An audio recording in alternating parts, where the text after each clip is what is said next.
Jet motion they go with here with Baldwin. And Baldwin breaks free. And the Bears sick 'em. Monterey Baldwin.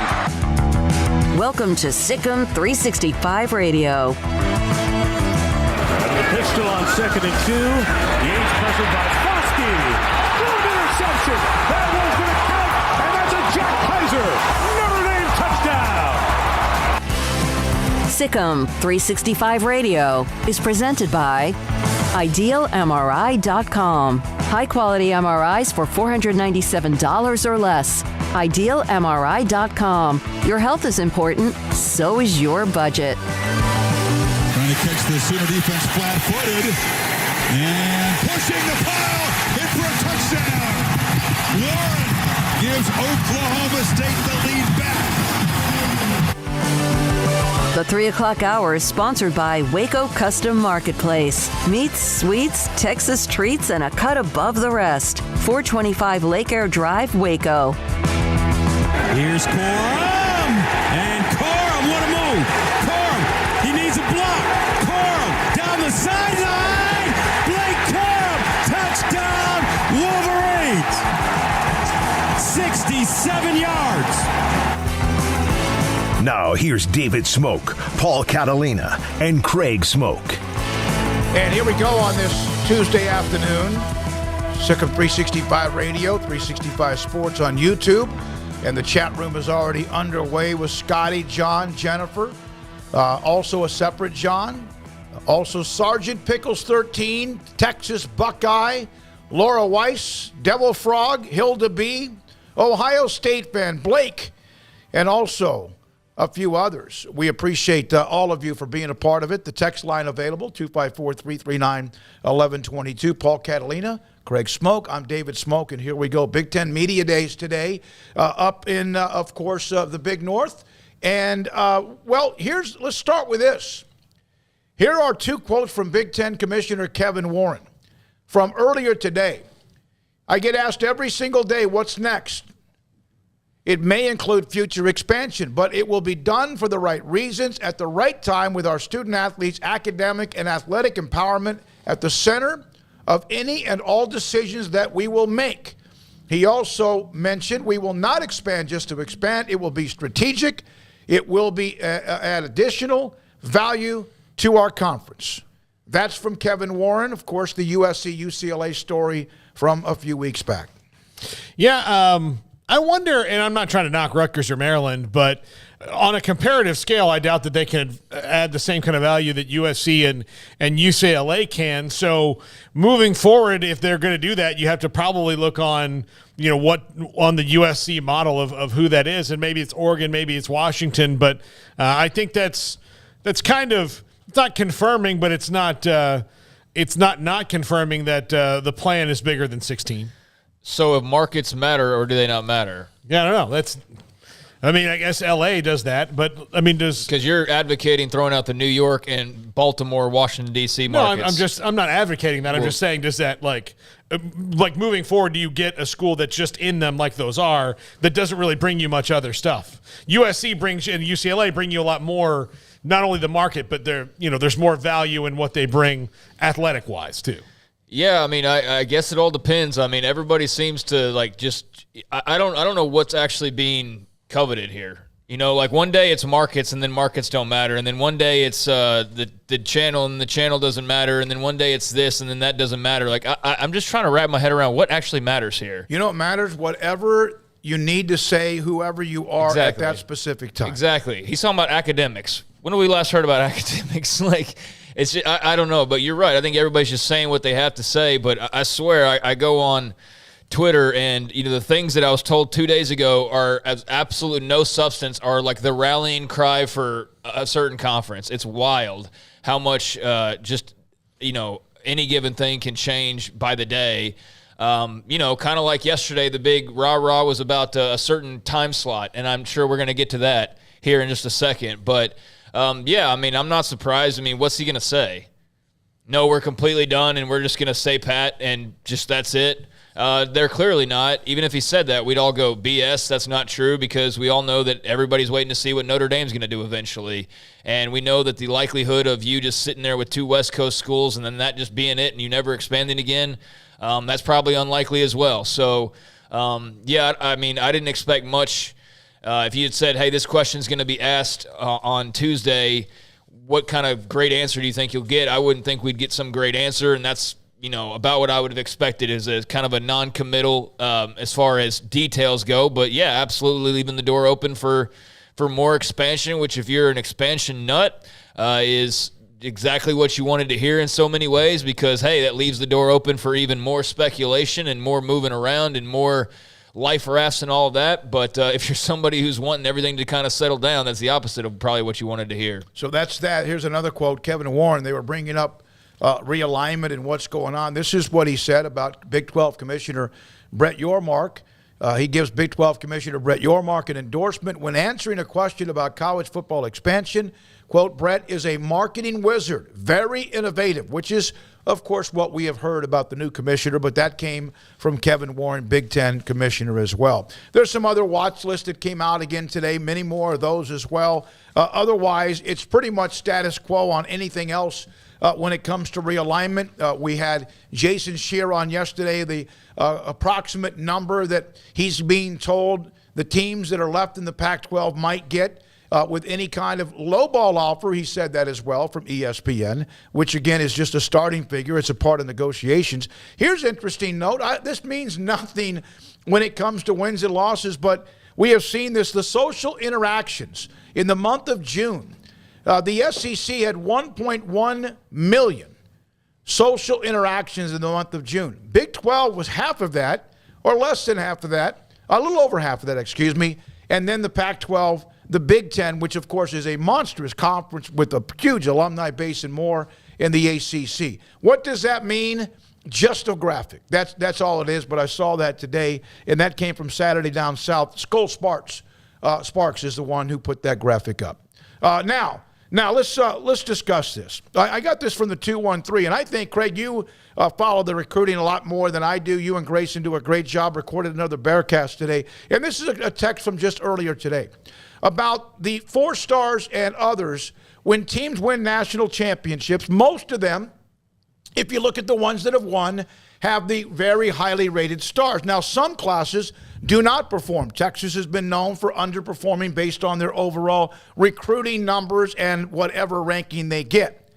But Baylor, according to the 213, using them as an example, they have to flip the table. They are out of balance on talent. Way too many 3 stars. Is this not this class already or close to having what are 10 4-stars, and debatable about whether Novosad should get a 5-star at some point? You follow that. Are they getting more 4-stars now than they've gotten in the past? I'd have to go look at the class again. I don't think they're anywhere close to 10 4-stars. I don't think they're anywhere close to that. I think they might have a handful at best. I don't know about that. And I'd say Novosad's not close to 5-star status either. I think that he's a guy who's a very high 4, but ultimately he's not going to a 5-star school, in the minds of recruiters. So that automatically hurts him a little bit. And he's, pretty much there on the outer edge, kind of outside looking in. There's only so many. You're a top 10 quarterback, doesn't mean 10 guys get 5 stars. No, so, right. He's a top 10-ish quarterback, but, there's only so many 5-star rankings that go out. So,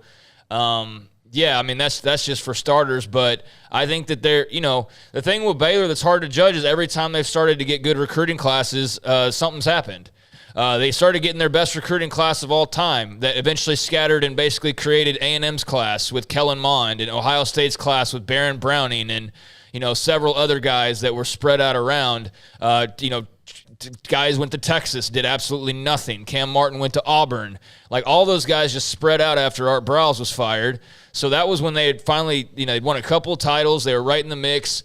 And here they were about to have, on paper, perhaps their greatest recruiting start and eventually their greatest recruiting class ever, because there's no doubt in my mind they would have gone out and at worst won like 9 games the following year.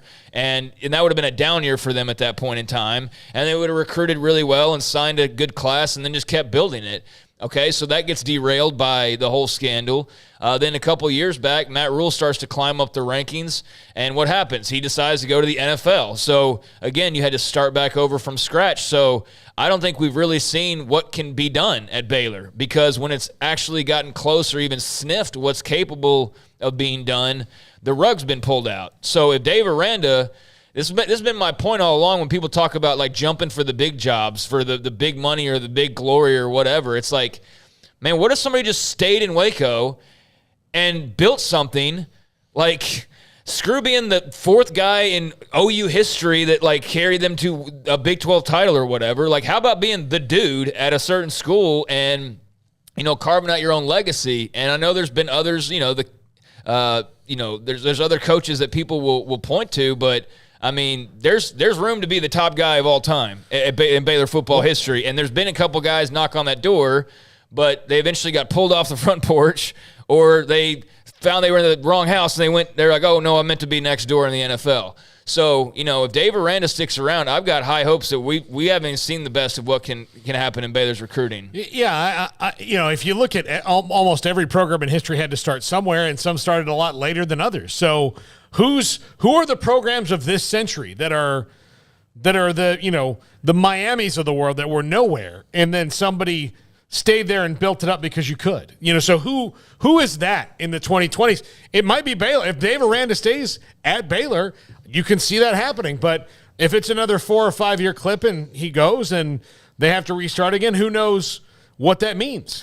Well, the other thing, too, is if you've got a 14 playoff, I mean, it's kind of hard to get yourself over that hump. You basically have to be perfect if you're not Ohio State or Michigan or Oklahoma or Texas. Those teams can have 7 and 5 years and turn right around and still sign a top 15 class. For the rest of the country, that's not really the case. You have to build and build and build. And then, again, as soon as there's a derailing, that typically starts you all, back over again. So Baylor's been one of those teams that, build. TCU was becoming that, and then they just – it's like Briles got fired and Patterson lost his mojo or something, because after that they were never as good again after Trayvon Boykin left. So, we've seen teams kind of scrape at that. I guess Oregon would be one of the kind of more of a – they're not a newcomer now at this point. I mean, but, like a newer type of a team that's not your traditional blue blood that's managed to just kind of consistently keep building. But they can't – they have – they had the opportunity a few years back to win a national title. It would have been amazing to see where that might have taken them. But instead, obviously, Florida State wins that title.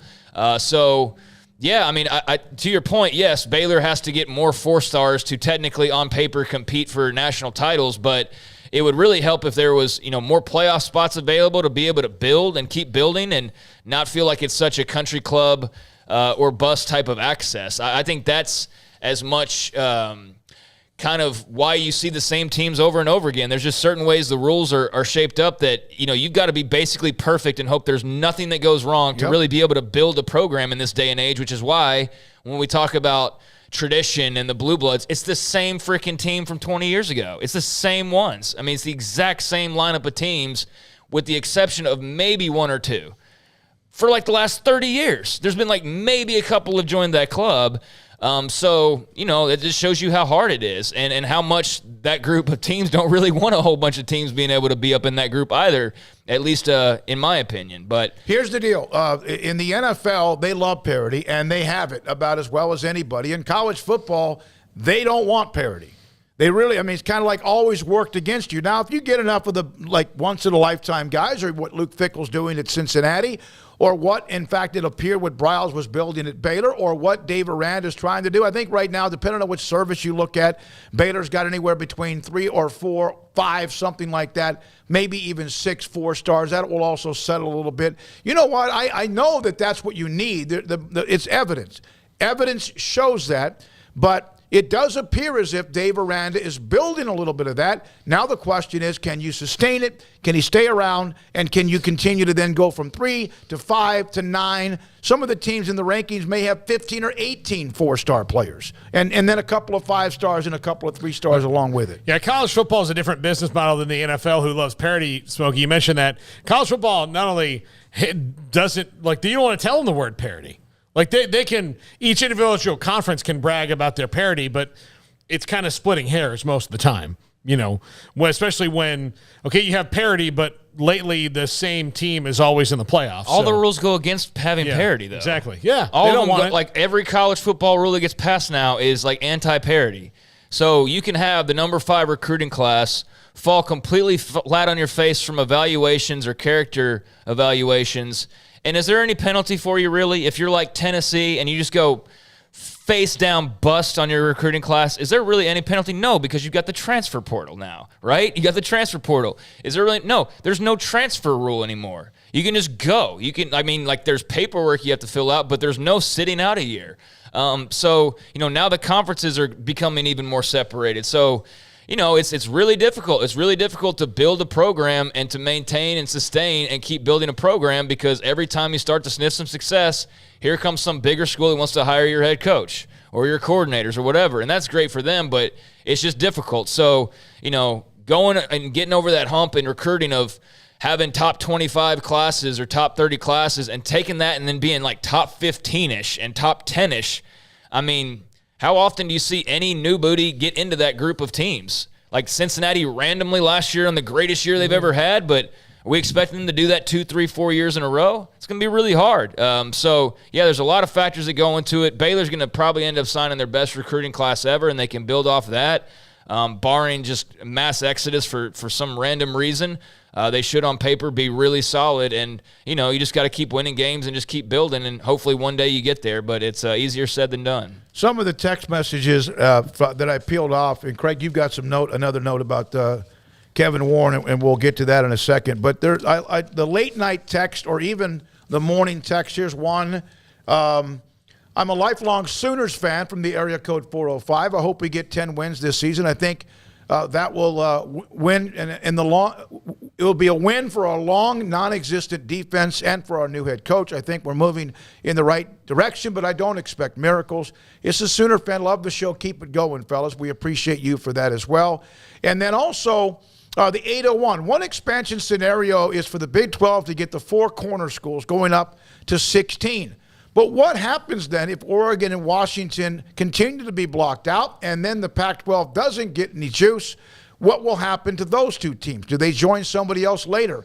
That's a lot of ifs, and we don't know, but that is always the possibility. I think if Washington and Oregon are not invited anytime soon to the Big Ten, and if, in fact, the Pac-12 wobbles, and then if they still have the open opportunity or invitation to join the Big 12, they have some decisions to make. I don't know what will happen to them. I don't see those 2 schools being independent like you might see a Notre Dame, or as you do see a Notre Dame, or might be with what happens with Stanford as well. Craig, you mentioned you put a little note about Kevin Warren and late night games. Yeah, I mean, you started to mention some of what he said, but I think the biggest thing was easily what he had to say about late night games. I mean, what did we talk about all day yesterday?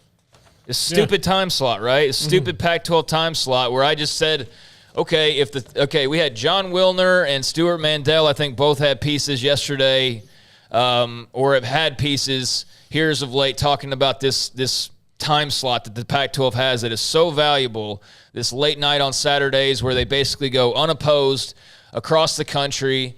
And, you know, we've seen the graphics put out. Washington State's had like 7 million plus games, and like, I don't know, I'd assume like 5 of those are at 9:30 at night, right?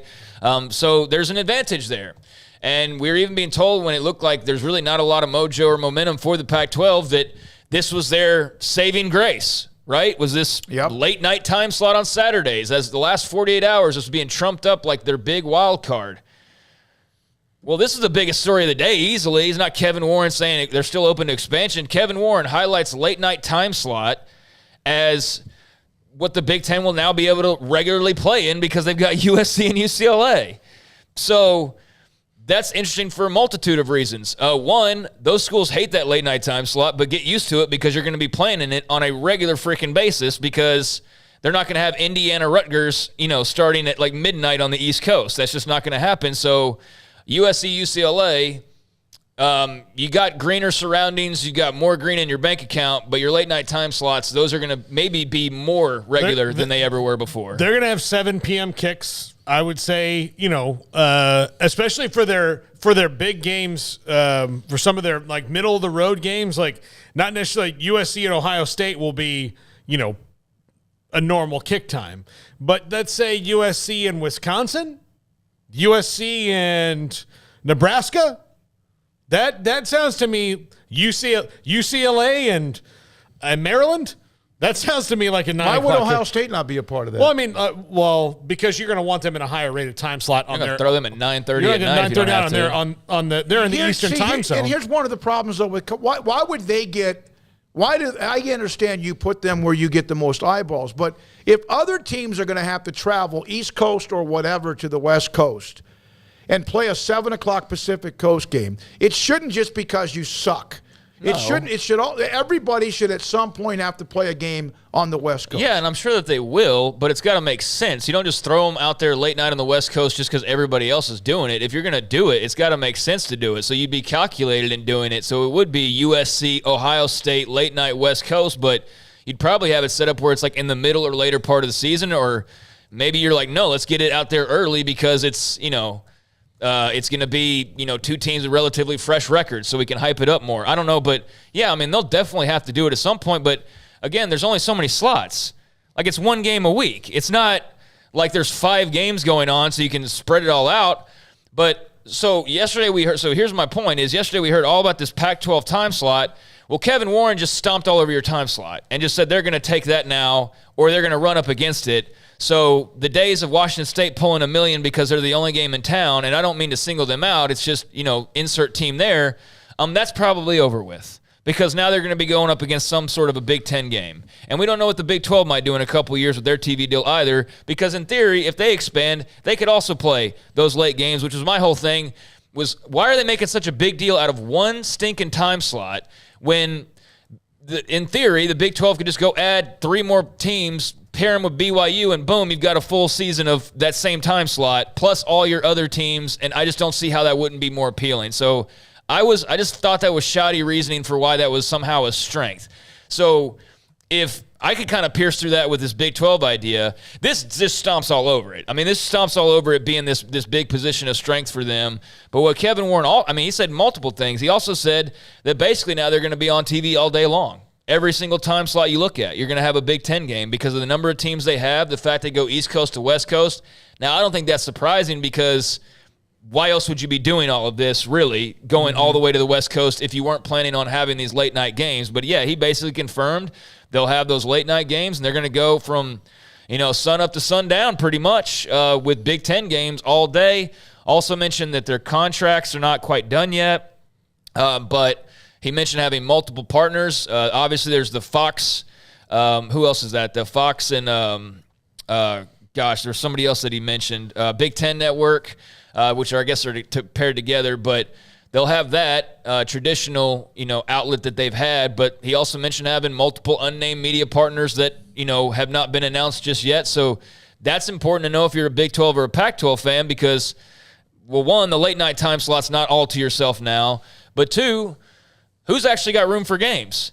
If Big Ten's running all day long, they could, in theory, soak up like 2 or 3 networks with multiple slots. Same thing with the SEC once they add Oklahoma and Texas. So that begs the question of, all right, what does the Big Ten actually sign? With who? How many networks? How many games? How many slots every Saturday, Friday night, what have you?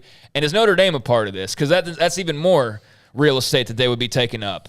And then you start to go, okay, what's left over now? And I don't know how you want to look at this, if it's good news, bad news, but I would much prefer, and I know Pac-12 fans will say I'm a homer here, but I would much prefer having a couple years to figure it out versus having to figure it out right now as the Big Ten's also figuring it out and basically taking whatever they want to. Well, and that's what I said a couple weeks ago when people said, well, the advantage is their TV deal's up right now and they can negotiate it right now. Like, no, I think that's pretty bad because Look, I'll tell you this. I told you guys, I was in that timeshare meeting yesterday. The biggest problem I had with it was he didn't want me to like take a minute and think about my options. It was like, buy a timeshare now or don't. And not that I would have, but that was the thing was like, well, I can't think about this large financial purchase for more than 2 minutes after you've given me the spiel. Same thing with the Pac-12. Like, wouldn't you want to be able to have some time to like really, if you're a university, think, is this the best place for us for the next 5, 7, 10 years? Or would you rather have the time to go, all right, we've got 18 months, 2 years to do this and figure out what the trajectory of our league is going to be? I think right now that's better because you don't wake up in the morning going, well, I don't like this offer. And plus, you can put a 30-day negotiating window in like they did, but at the end of that 30 days. That's August, 10th? That's or August 4th. Yeah, 4th. And so once that's over, are you kind of now at the point where. How do you do a TV deal when you don't even know who's going to be in your conference? Exactly. Yeah, that's the point. How do you do a TV deal when you don't know who's going to be in your conference and the fact that there's basically two teams holding that conference together, right? Mm-hmm. There's two teams still holding that thing together, Oregon and Washington, right? Mm-hmm. So if the Big Ten says today that they don't plan on stopping expansion, they didn't say exactly what their plans are. Kevin Warren didn't reveal a timetable. He didn't say a final number on who they want or anything, but you can see that it's going to be problematic or much more difficult to go east because who are they going to get? There's no one available contractually right now. They'd have to wait over a decade, in theory, for the ACC teams that they would most likely want. So where else do you go? You probably are looking west. Let's bring it all the way back around to where we started with Oregon and Washington. If there's a chance that after they sign this massive TV deal, whatever that entails, that they're going to go expand again, sure, it could in theory be like some ACC team that somehow found a way out of a grant of rights or whatever. But odds are it might be some more West Coast schools. So, and maybe not. Maybe they just give a call to Houston or something. I mean, who knows? But my point being, Oregon and Washington don't feel safe still. And they're not going to feel safe until the Big Ten finally says, hey, we're done expanding. And when is that day going to come? Well, not today, and not probably in 2022, and probably not in the next couple of years because there's far too much dust left to settle. So if you're the Pac-12, how do you negotiate a TV deal when you don't even know who's going to be in it? And how do you also negotiate a TV deal when the two teams that are basically holding it together, what are they going to sign? If you're Oregon or Washington, what grant of rights are you signing? What commitment are you making? I don't think you could sign a grant of rights unless you know there's a lot. That's why there's so much back going on right now. One of the things that the Big Ten can do, and we have to take a break for our first guest in Pat Smith out of Birmingham. One of the things the Big Ten can do with what they basically said is what the NFL has done to college football, who wasted away the Saturdays and the weekends mid to late December. The Big Ten then could go in and go, oh, you really don't care about these weekends or these nights or these time slots? We will take that. All right, when we come back, Pat Smith, he's out of Birmingham, co-host, also does the three-man front podcast. He's next, Sikkim, 365 Radio and 365 Sports. Discover Woodway. Just on the southern part of Waco, they have 7 hotels in their area. If, in fact, you do come to Waco for what might be the Silos in Magnolia and you think you're going to get a glimpse of Chip and Joanna, or you're coming in town because you heard about Balcones and their distillery and what they do, which is just around the corner. Or you're just coming in to look at all the other things that are going on here because this city in the last decade has exploded with a facelift of so much new.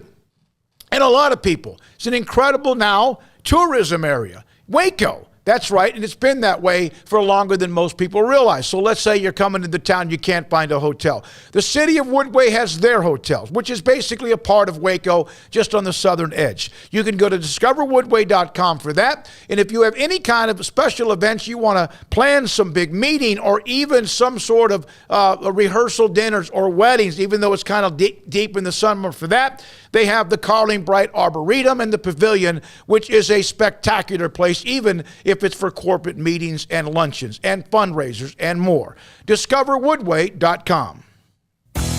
Three Nations Brewing Company has 16 different beers on draft with a new beer every Friday. It also offers 2 air-conditioned tap rooms, a large indoor beer hall, a second-floor mezzanine offering a great overview of the brewing company and equipment and patio where you can relax under the shade. Plus, you can now experience the new Three Nations Beer Garden Grill on our shaded patio. Grab a cold beer and enjoy a bite from our freshly prepared and delicious menu. Street tacos, quesadillas, freshly cooked burgers and dogs, and veggie burgers too. State Fair tornado fries, nachos, and so much more, all prepared and cooked on site. So come visit the award-winning Three Nations Brewing Company on East Vandergrift off I-35 in Carrollton.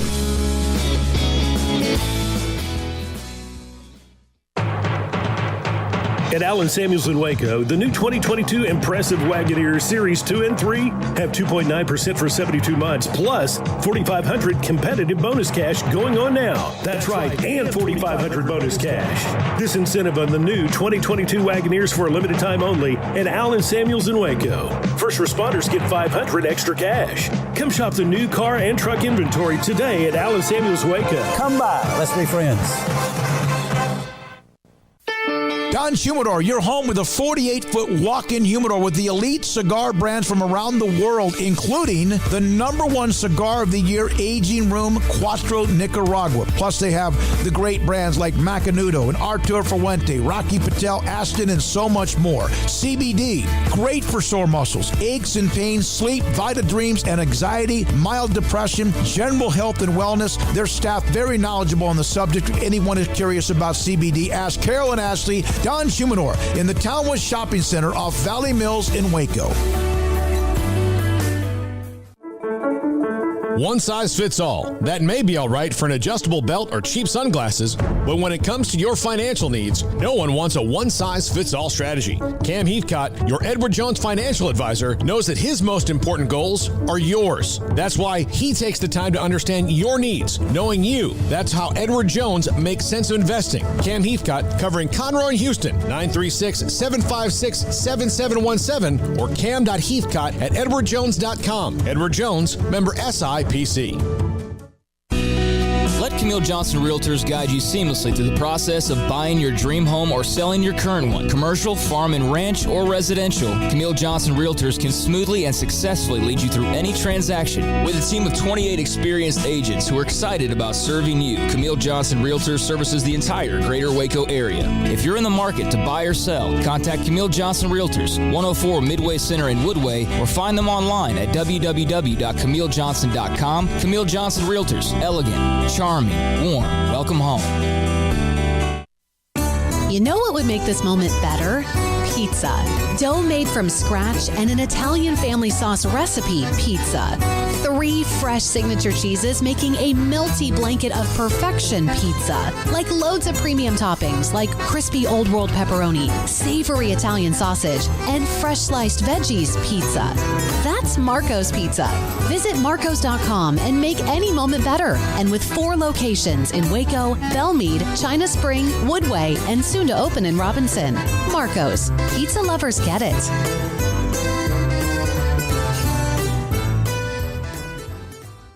Do you or your kids get nervous about going to the dentist? Stonewood Dental. Dr. Steve Childress, he can help. I've spent a career taking care of patients who as children had bad experiences, and now they're adults that hate going to the dentist. If I get a kid at 3 years old and they come every 6 months and it's a happy experience, it's normal for them. Now they have an accident at 6 or 7 or 8 at school. Now they have a broken tooth or a trauma, and they have to come here. They're used to lights, they're used to water in their mouth, they're used to experience, they already trust us. It's amazing what we can do with that kid without it being a negative thing. But if I see a 6 or 7 or 8 year old that's never been to the dentist, and now they have a trauma or an unfortunate unexpected toothache, it's harder to do that for that kid and it not be somewhat of a negative experience. So bottom line is I try to teach kids and adults and teenagers and everybody the way I'd want my family treated, which is where it's a necessary part of life. You just take care of it. It doesn't have to be that big a deal. Learn more, stonewood-dental.com. Welcome back to Sikkim 365 Radio. Have you subscribed to our YouTube channel? Search 365 Sports on YouTube. By the way, today has been a busy day. Grayson and Craig recorded the Bearcast. That will be up soon. Grayson had a couple of other his opinion pieces. And also, Captain Kai Kizzy of the U.S. Army Waco Recruiting Company was in the studio along with First Lieutenant Felty, a sponsor of what we do. It was great to see them today in our studio as well. And a bunch of big offensive linemen were in the studio with Paul Catalina with Baylor football as well. We're now joined by Pat Smith, again, part of radio in Birmingham for a long, long time, and also a three-man front, and has been a part of covering college football for many years. Pat, thanks for your time. So right now, what are your thoughts of where we are with college football in the landscape at this time? Well, if you're in the Big Ten and the SEC, you keep printing those big checks every spring. That's where we are in college football. I think what we're seeing now with the realignment, I really liked what I heard from Brett Yarmark last week at the Big 12 Media Days. I think it's huge for them to be aggressive. I like what I hear him in regards to potential expansion into the Pac-12. Because let's be honest, once the evaluation comes back from the Pac-12, I'm not really sure ESPN or anybody else is going to bid that big for the Pac-12. So I think it would, obviously be in the best interest for the Big 12 to look at some schools and be able, whether it's the Four Corners schools or anybody else, because I know you guys have already talked about that incessantly. I think it's a good opportunity for the Big 12 to take advantage of the weak prowess now of what's going on at the Pac-12. Pat, where do you in Birmingham, you're in the heart of SEC country. How do you grade the conferences past the Big 12 and SEC, just in your opinion, about their strength and their standing right now? Well, obviously the Big Ten and the SEC, based on the fact of the revenue and based on the teams potentially that could play for a national championship, that's going to be the highest. But I really like what the Big 12 has done. I really do, in regards to the teams that obviously are now going to come to the SEC, but what they've been able to do to fill the ranks back with the likes of Central Florida and Cincinnati and the BYUs and the Houstons. That's why I think this is very important for them to be able to go cherry pick some programs that they believe is going to be like-minded. It's going to be programs that within the next 4 to 5 years, it's going to be able to add to the whole package of the Big 12. I definitely put the Big 12 right now ahead of the ACC. So that's why I think it's important for Yarmark and the conference as a whole to be aggressive and to be able to cement that number 3 spot behind the SEC and the Big 10. Pat, we were just talking about some of Kevin Warren's comments today, and I think one of the most interesting when it comes to realignment was not only him saying that, basically they're not done with expansion, that he's going to keep hunting. And that could be, any number of things, Notre Dame, Oregon, Washington, whatever. But one of the big selling points remaining for the Pac-12 was that late-night kickoff time, and he comes out today and basically says, well, now we got UCLA and USC. We're going to be able to play all day long. I don't take that as the best news for the Pac-12. I was curious how you kind of read that, and just how do you read the room for the Pac in general? What would you do if you were in their shoes right now? Well, it's really surprising to me that perhaps whether it was Stanford or an Oregon or a Washington, and listen, I know you guys hear it all the time, this whole AAU argument. Let's call it the way this is now. It's always been minor league football to the NFL, and for people to keep hiding behind the academics, come on now. It's just every time I hear Kevin Warren, I want to throw up, when he brings up about, we're going to be bold, we're going to be aggressive, but, by the way, they got to be AAU members and all that kind of stuff. At the end of the day, the television viewer does not care about what kind of grades you're making in your science class. What they want to see is they want to see a competitive football game. And that's why the SEC has done a really nice job over the years, not saying that they don't care about academics, but it's the fact that whether it's a Georgia-Alabama matchup, or even an LSU and a Florida matchup, that's going to play in Spokane, Washington.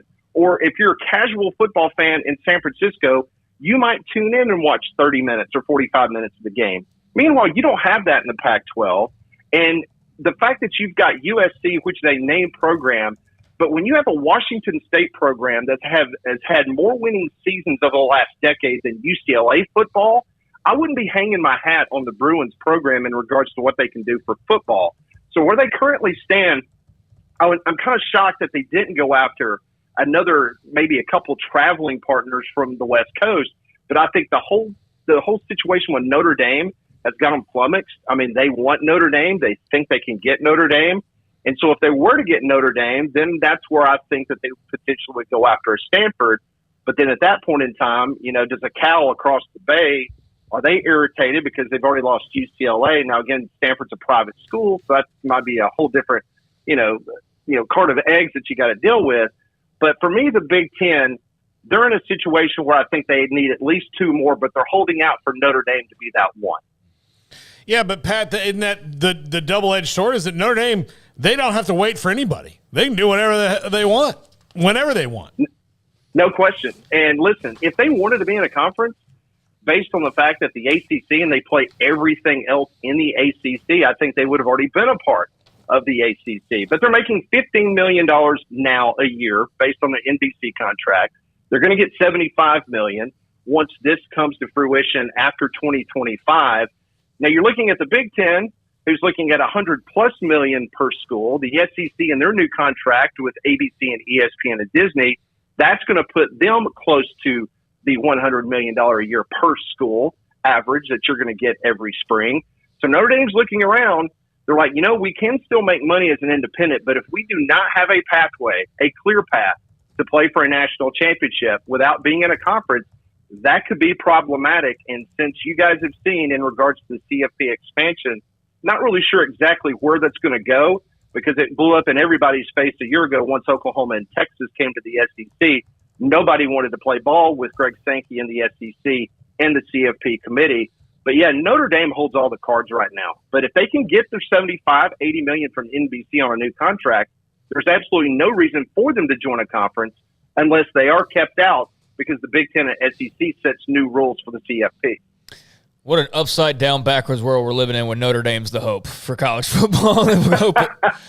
And they know it too. It is, isn't it? And they know it too, and they're going to take their sweet time. But you mentioned the expansion. I found it interesting today that there was a little bit of that talk as far as the college football playoff. Kevin Warren gave an endorsement for expansion. And I keep seeing the 16-team playoff floating around a lot today.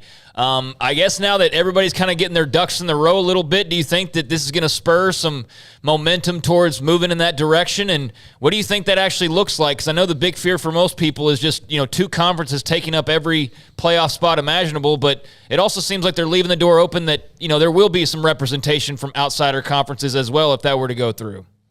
Well, it's interesting because I was in Atlanta last week for SEC Media Days, and, the topic of discussion on the microphone and off the air behind closed doors with people inside the SEC, they're not looking forward to moving forward with giving, let's say, a Mountain West school a pathway to play for a national championship. The SEC is perfectly fine now that they blew up the original plan in which the Alliance came through and blocked it last year.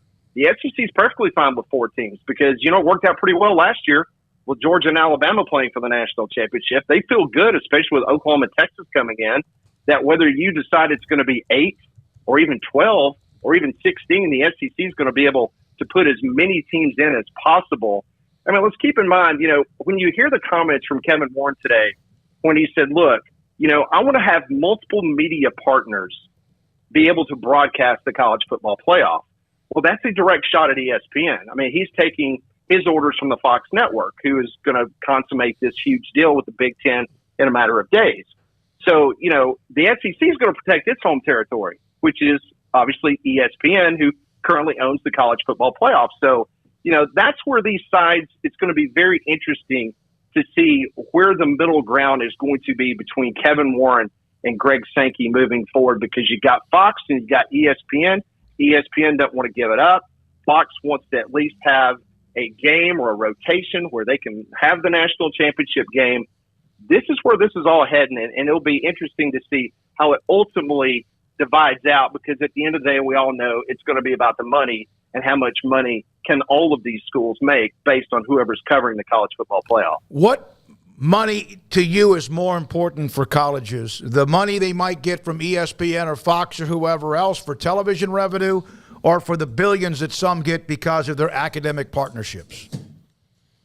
Well, I mean, if you're talking about just intercollegiate athletics, obviously it's going to be their television partners. I mean, I think we all know that basically, it's the tail wagging the dog right now. And that's why once Fox put the bug in the Big Ten's ear and said, hey, look, if you've got a West Coast presence, especially the number 2 media market in the United States, that could help your valuation out. And you know what? We might go $1.2 billion as opposed to just $1 billion.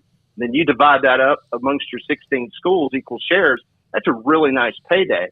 I think that if Fox had not put that bug in the Big Ten's ear, I'm not really sure the Big Ten would have expanded. But at the end of the day, I think they needed to do something to combat what the SEC did with Texas and Oklahoma, because they felt that Greg Sankey and the SEC was getting too much power, and they needed something to be able to offset that huge move. Pat Smith, again, co-host of Three Man Front, also on radio in Birmingham, and has been for quite some time with us on Sikkim 365 Radio. His Twitter feed up on the screen at Pat Smith Radio as well. So you were at big SEC Media Days, and obviously there is a lot of discussion about the football teams and who is this, Alabama, Georgia, and vice versa. How much discussion was there about the incoming teams in Texas and Oklahoma? There was a good bit. Obviously, Alabama's playing Texas the second week of the season this year, and obviously Steve Sarkisian, being a former Alabama assistant coach, that's gotten a lot of play. Texas has done very well in the state of Alabama, grabbing some highly touted recruits, and of course, there's been some transfers out of the transfer portal that was on Alabama's roster last year. So there was a lot more talk about that, but most of the people believe that Oklahoma is obviously in a much better position from a program standpoint to be competitive quicker than Texas. They do believe Sarkisian in the way that they have been recruiting, that they're going to be someone that you'll have to deal with, more so Texas A&M than the rest of the SEC. But they believe that Oklahoma will be more competitive coming into the league quicker. And listen, guys, I know you guys are in the state of Texas and you hear a lot of stuff too. But the people I talk to around the SEC, we still believe that we're about 1 year away from officially welcoming Texas and Oklahoma into the league. I know there's a lot of stuff that has to happen, all this realignment, what the Big 12 potentially could do, the grant of rights and everything that could potentially let Oklahoma and Texas out early. But the people that I talk to, they've maintained that they really do believe by next summer at this time, we'll be getting ready to welcome into the SEC, Oklahoma, and Texas. Well, which means they're going to be writing some big checks, and they have the money for the most part to be able to do that, or about to get even more to be able to write the various things from grant of rights and or the exit fees as well. Just to be clear, do you mean as far as like playing, not this upcoming season, but playing as early as, next year after this one? I would say 2024 is a more realistic expectation. Okay. Yeah, and I think we're on board with that. And you know what? When that story broke a year ago Friday, by the way, when Brett Zerneman had that story about Texas and Oklahoma, there were thoughts, and I think Texas and Oklahoma probably hoped that the Big 12 would implode, and the next thing you know, they walk out the door because there's no fence. That obviously didn't happen. They were able to try to solidify what they were or who they were, and I was surprised it wouldn't happen by 23. But I'm the Big 12 is going to hold their ground. Texas and Oklahoma have been patient, and trying to pay out a year rather than 2 or 3. There's a huge difference, even though there's a lot of legalese that goes into the grant of rights and all that other stuff as well. Yeah, no, there's no question about that, because listen, you guys are much closer to it from a Texas perspective right down the road, as opposed to, obviously I'm broadcasting and know a great deal of what goes on inside the Southeastern Conference, and nobody thinks that anyone is going to write a check for $80 to $100 million to leave the Big 12 early. But if things keep playing out in regards to realignment and certain things that could potentially happen with ESPN and maybe a creation of the Big 12 network, because the Longhorn Network is going away once they join the conference, and you never know when Brett Yarmark wants to sit down and talk to Texas and Oklahoma and say, you know what, guys, this is going to be a better situation for all of us, a year earlier than expected. Let's just go ahead and part ways. And I think at that point in time, Texas and Oklahoma would be in a better shape, especially Oklahoma, to write a check to go ahead and head to the SEC. But again, a year ago, like you mentioned, being there at SEC Media Days and that story coming out, and all of us were as surprised as everyone about that story. Nothing would surprise me moving forward based on everything we've seen, especially now with the Big Ten kind of rustling up everything in regards to realignment. I kind of suspect when they have to make a 14-team schedule that's not going to be, easy to replicate, especially given the fact that you have to do it for 2 years max and then do it again. And then you might have added some more teams subsequently and then may have to do a 16-team schedule with 4 different teams and 2 that went out. Then maybe the Big 12 won't be motivated to go, all right. Let's just move on to where we're going to be. Yeah, and listen, and it's an interesting part about the scheduling as you talked about, because that's been a big topic of discussion in my neck of the woods, because, what are we going to do? Are we getting rid of the divisions? Are we going to go to a pod system? Now it seems like, they're going to go to 9 conference games as opposed to the 8 they currently play, which means each team's going to have 3 permanent opponents. Well, then all of a sudden, who's Texas going to have 3 permanent opponents? Who's, Oklahoma going to play all the time? And then that's going to upset everybody on the eastern side of the conference, because you got a lot of old rivalries between Auburn and Georgia, even Alabama and Auburn, and Alabama Tennessee, and Alabama LSU.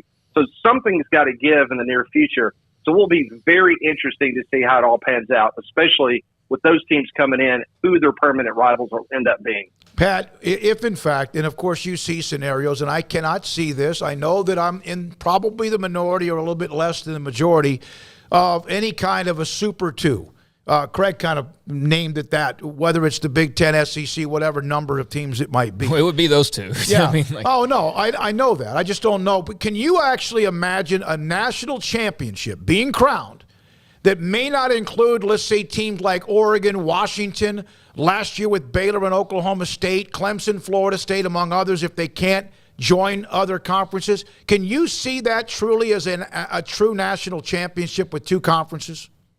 It would be hard for me to say this 6 weeks ago. My answer to that would be no. But based on my trip to Atlanta and based on the large divide that we currently have when it comes to the college football playoff and the have and the have-not, I really could see, once this CFP contract is over with. Now, listen, I think you all agree with me, they will come to an agreement. We will be playing football. But let me tell you something.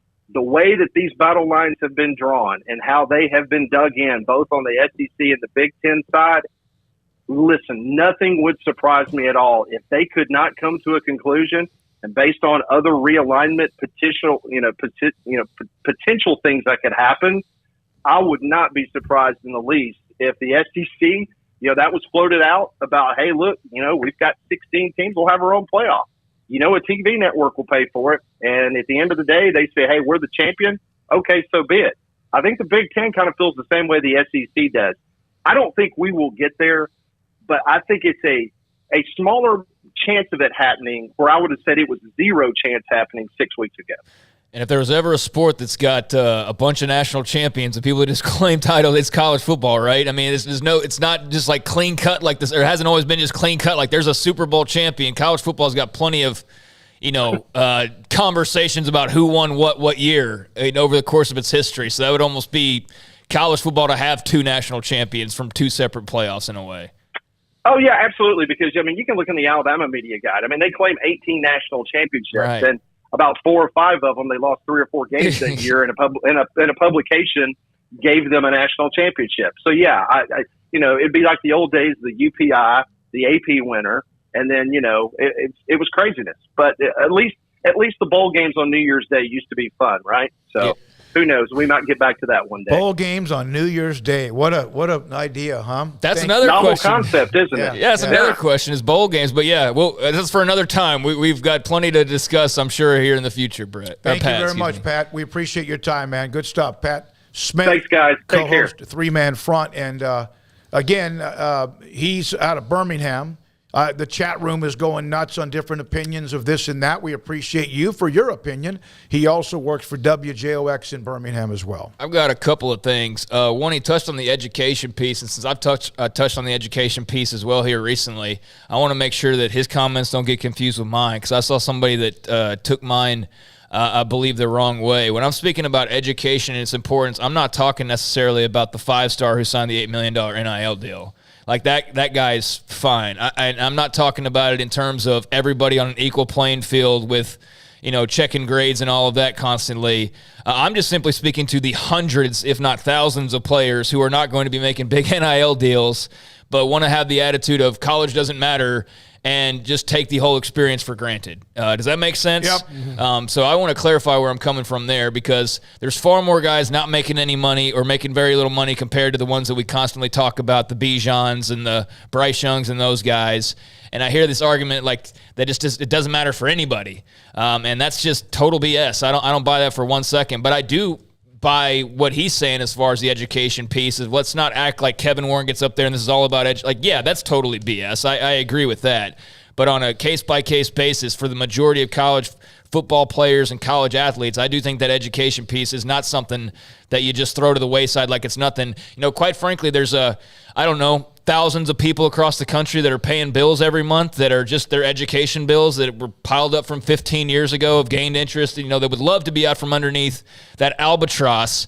So don't tell all those people that a free education is absolutely nothing. No, because the majority of America would disagree with you wholeheartedly. Also, with the college football playoff and going back to what you were saying earlier, the question about Baylor's recruiting class and breaking through and all of that, one of the things that we've heard in this whole realignment phase is winning doesn't matter, right? Like, it doesn't matter that you win consistently 10 games if you're not in a big location, or you don't have a massive fan base, or you don't have this, or you don't have that. But the one thing that doesn't get you into the club is just simply winning.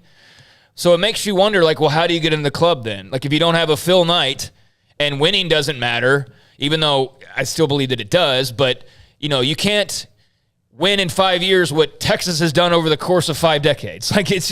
It's hard to do, no matter how many games Boise wins, for example, or whatever. But I think the way that you crack through is exactly just that way. It's winning. That's all you can do at the end of the day is win. So how do you crack through and have a new blood become a blue blood, or add some more teams to the mix? You need Cincinnati to not only make the playoff, they got to win the damn thing. You need teams like that to win and just keep winning and keep stacking wins and keep winning as many big games as possible. And that's, to me, outside of just some donor extraordinaire who's going to give you the moon and the stars and everything else until he takes his last breath. I mean, that's all you can do is just go frickin' win football games. And the more you do that, guess what? The TV ratings probably will go up for you. The money will probably get stronger. And you do that long enough, and then maybe you do earn yourself that invite ultimately, or you become so big that you have a couple of conferences that are suddenly jockeying for you in this little college football civil war that seems to be taking shape. But at the end of the day, it's about location, and it's about tradition, and it's about national all you can do is go win. I mean, that's really all you can do. So to hear winning doesn't matter or your wins don't matter, I buy that somewhat, but I don't buy that all the way. And in fact, I think that's the way that most of these teams are going to survive, is by just going out and winning some damn football games. Which is always my argument about having a national championship, and because you happen to be a part of a conference, you can get in, but others. And I know that right now it's that way with the Power Fives, and there are teams a part of the Group of Five, Cincinnati, that forced themselves in. How did Miami and Florida State become relevant? Won some damn football games. Yeah. How did Clemson get back to being thought of, which is a great football school, and they won a national title in 80 or 81. How did they force themselves back into national power? They took over a conference. They took over a conference and started beating everyone else and won national championships. How did Oregon become or push themselves to the forefront? It wasn't just because they have beautiful uniforms or 25 different colors. It's because they also started to winning. Yeah, if they had done that going 5-7 every year, I mean, they would have still gained some popularity, but it definitely got cooler. People would have thought it was dumb. Yeah, but if you had 10 uniforms for 5 wins, people would have thought it was the dumbest thing in the world. Yeah. But the fact you had 10 uniforms for 10 wins every year, and you're competing for the Pac-12 basically every year, and flirting with the playoff at the very outset, then yeah, that all combines together. So I do think there are other factors, like you need donors, you need a little splash or flash, depending on who you are. Not if you're Bama necessarily, but little things like uniforms or whatever. But ultimately, you just need to win football games. That to me is as simple as, so if you're one of these teams that's on that fence and you're not really sure what the future looks like, my best advice to you is go win some daggone football games and get as good and as big and as popular as you can get, and then just see where it falls when the time comes. But that to me is about the only thing that you can do. And of course, there's others that are building facilities, and that comes with it. But winning football games is what matters. I think in the end, you're exactly right. Now, North Dakota State wins football games, and they're a part of what is the FCS, and there's others who have done that as well. But if you start to beat teams in non-conference games and in bowl games, and then if you are not quite thought of up here and you're a part of a Power 5 starting to beat those teams, that's how you put yourself. Baylor and Oklahoma State last year, both of them, Oklahoma State on the verge of the playoff, and Baylor was not quite there, and they didn't deserve to be because of the loss to TCU. But you do that enough, and then you go win Sugar Bowls and Rose Bowls and Cotton Bowls and all that, you can't get out of whack where it's just because you're a part of a conference. The Power 5 is that, but you can still get in if you're a group of 5 team. You could find a way. Cincinnati forced their way in. Now, if there would have been 4 Power 5 schools from different conferences, one defeated, they don't get in. Yeah, we get that. That hardly ever happens. But you have hope, and you can have a chance, and you think you have a chance, and that right there is what, to me, is all about college football. Yeah, a couple things on Kevin Warren. On the expanded playoff, I think he's saying it because 12 and 16 gives them more opportunity to get what they really want, which is 3 and 4 teams in.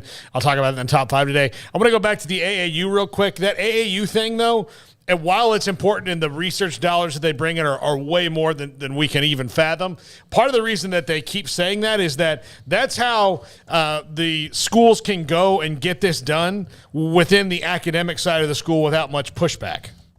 Because you say, we're going to bring this in, look at all this research money we're going to bring in. Then you don't have to worry about the people who don't care about sports, no matter how much money they make for a school, going, well, this school is not about football. And like a conversation about whether Cal's going to even care about athletics here pretty soon. Yeah, but that's how you get them, the academic. Exactly. Yeah. That's how you get the academics From involved. the 515, you guys nailed it on the education front. I'm a former college athlete like the millions of us who aren't pro in our sport. Thank you to the 515. Salute to you. For you as well. We got a break. Great segment. Listen, I love the chat room when everyone disagrees. Not everybody's on the same page. We go at each other at times. That's healthy. Everybody has an opinion. That's healthy. The passion for conferences and teams and futures, that's healthy. We appreciate you. 254-339-1122. We'll have Baylor's Director of Athletics, Mack Rhoades, in 20 minutes. And one note, at 5 o'clock, Ed Garrett, or after Craig's off the radar. He's a former college football player. He's on the College Football Players Association Leadership Committee. He's going to join us to give us his perspective about what they're trying to do today just after 5 SicEm 365 Radio and 365 Sports. Richard Carr, Buick GMC Cadillac, got a lot of great deals. As I mentioned every time we're talking about Richard Carr, the people that you can count on for over 20 years here in Waco and in Central Texas. And I've had to deal with them, and it's been my pleasure to deal with them a couple of times here over the last year. A couple of different fender benders. Had to go over there to Richard Carr through my insurance company to get the car all fixed up, and they did a great job with that. They did an absolutely bang-up job with it, and you wouldn't even be able to tell that I got into any type of fender bender. So I do appreciate them for their customer service, and I mention that because customer service is such a big part of their pitch, and I can sit here personally and vouch for how well I was treated by the folks like Donnie over there at Richard Carr. So when you show up at the dealership to buy a vehicle, you know you've got that part of it, the customer service part, down. Now, as far as the actual vehicles, well, they've got cars and trucks that are arriving weekly. To get your name on a new car, truck, or SUV and get into that ride as soon as possible, you need to get your name on the inbound vehicle list. You can call the dealership or go by the dealership and tell them you want to get on the inbound vehicle list. It's basically putting you in line to be up next whenever that car, truck, or SUV of your dreams arrives. If you need a car today, however, consider there are dozens of quality pre-owned cars and trucks. All of them have undergone a 172-point inspection before hitting the lot, so you can drive them with one of the most important things imaginable, peace of mind. Having not had peace of mind for a couple years in an older car I had, to be in something where you actually have peace of mind and can drive it around with confidence every time you get in it. You're not worrying about it starting up or a flat tire or something else breaking down. It makes the experience so much better. So obtain that peace of mind by checking out either their new or pre-owned vehicles over there at Richard Carr. Trust the good local people you can count on over 2 decades in Central Texas, run by proud Wacoans, proud Baylor Bears. Log on to richardcarr.com today. Call now or go see them now off Highway 6 at the Imperial exit. Hey, this is Bryce Petty, former starting quarterback and two-time Big 12 champion, and I know firsthand the importance of being in top shape both on and off the field. So listen up, men. If you're feeling beat down day in and day out and looking for that high-performance edge that separates the men from the boys, then look no further than the Petty Clinic Low T in Waco. Petty Clinic is a comprehensive men's healthcare clinic with an atmosphere catering to men. Board-certified Dr. Kent Petty has a special interest in offering the highest quality medical care to men of all ages. Some of the services offered include screening and treatment for low testosterone or thyroid, infertility, high blood pressure, diabetes, high cholesterol, sleep apnea, while offering comprehensive wellness exams and complete men's health lab panels. High performance men, remember, it's not just a Petty thing. This is Bryce Petty, encouraging you to reach out and Google search Petty Clinic Low T or go to pettycliniclowt.com and get your complimentary lab screening today. It's plain and simple. Waco Custom Marketplace is the one-stop shop for what you need for tailgating, from charcoal, cold beer, and wine. And, of course, customize your order with brisket, tri-tip, sausage, wings, smoked pork tenderloin, country-style or pork spare ribs, marinated beef and chicken fajita meat, ground beef and chili, meat, hot dogs, and burgers, buns, seasoning, sauces, chips. There's fresh baked bread and kolaches every day, breakfast sausage links. And you can also customize your favorite cut of steaks from Select, Choice, or Prime, bacon wrap fillets, ribeyes, New York strips, sirloin, T-bone, and porterhouse. Full service butcher shop includes pork, poultry, beef, chicken, and seafood, serving Waco restaurants and families since 1940. Your one-stop shop for beef, pork, poultry, and seafood needs. Waco Custom Marketplace, 425 Lake Air Drive, or WacoCustomMarketplace.com.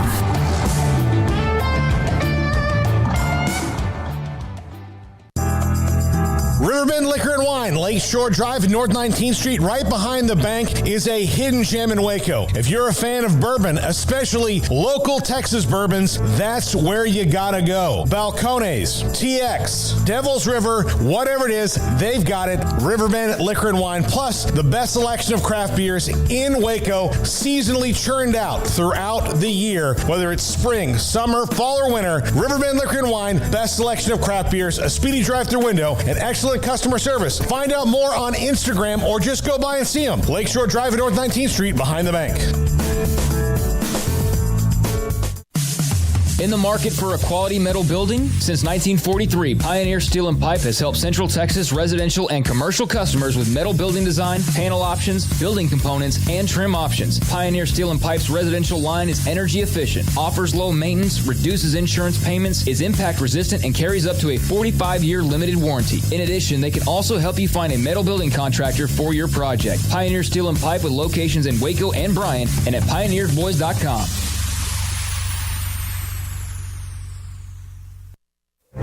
Stepping into a new pair of boots is great, but stepping into the boots of a U.S. Army officer can also add confidence and leadership skills to your son or daughter's career path. There are more than 150 occupational specialties to help them find the best fit for their future.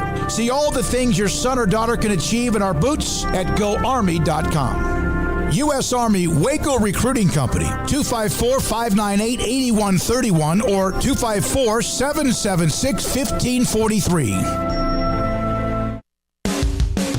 This is Sikkim 365 Radio. Text us at 254-339-1122. The Sikkim 365 Radio text line is sponsored by Riverbend Liquor and Wine, with the most extensive variety of craft beer in Waco.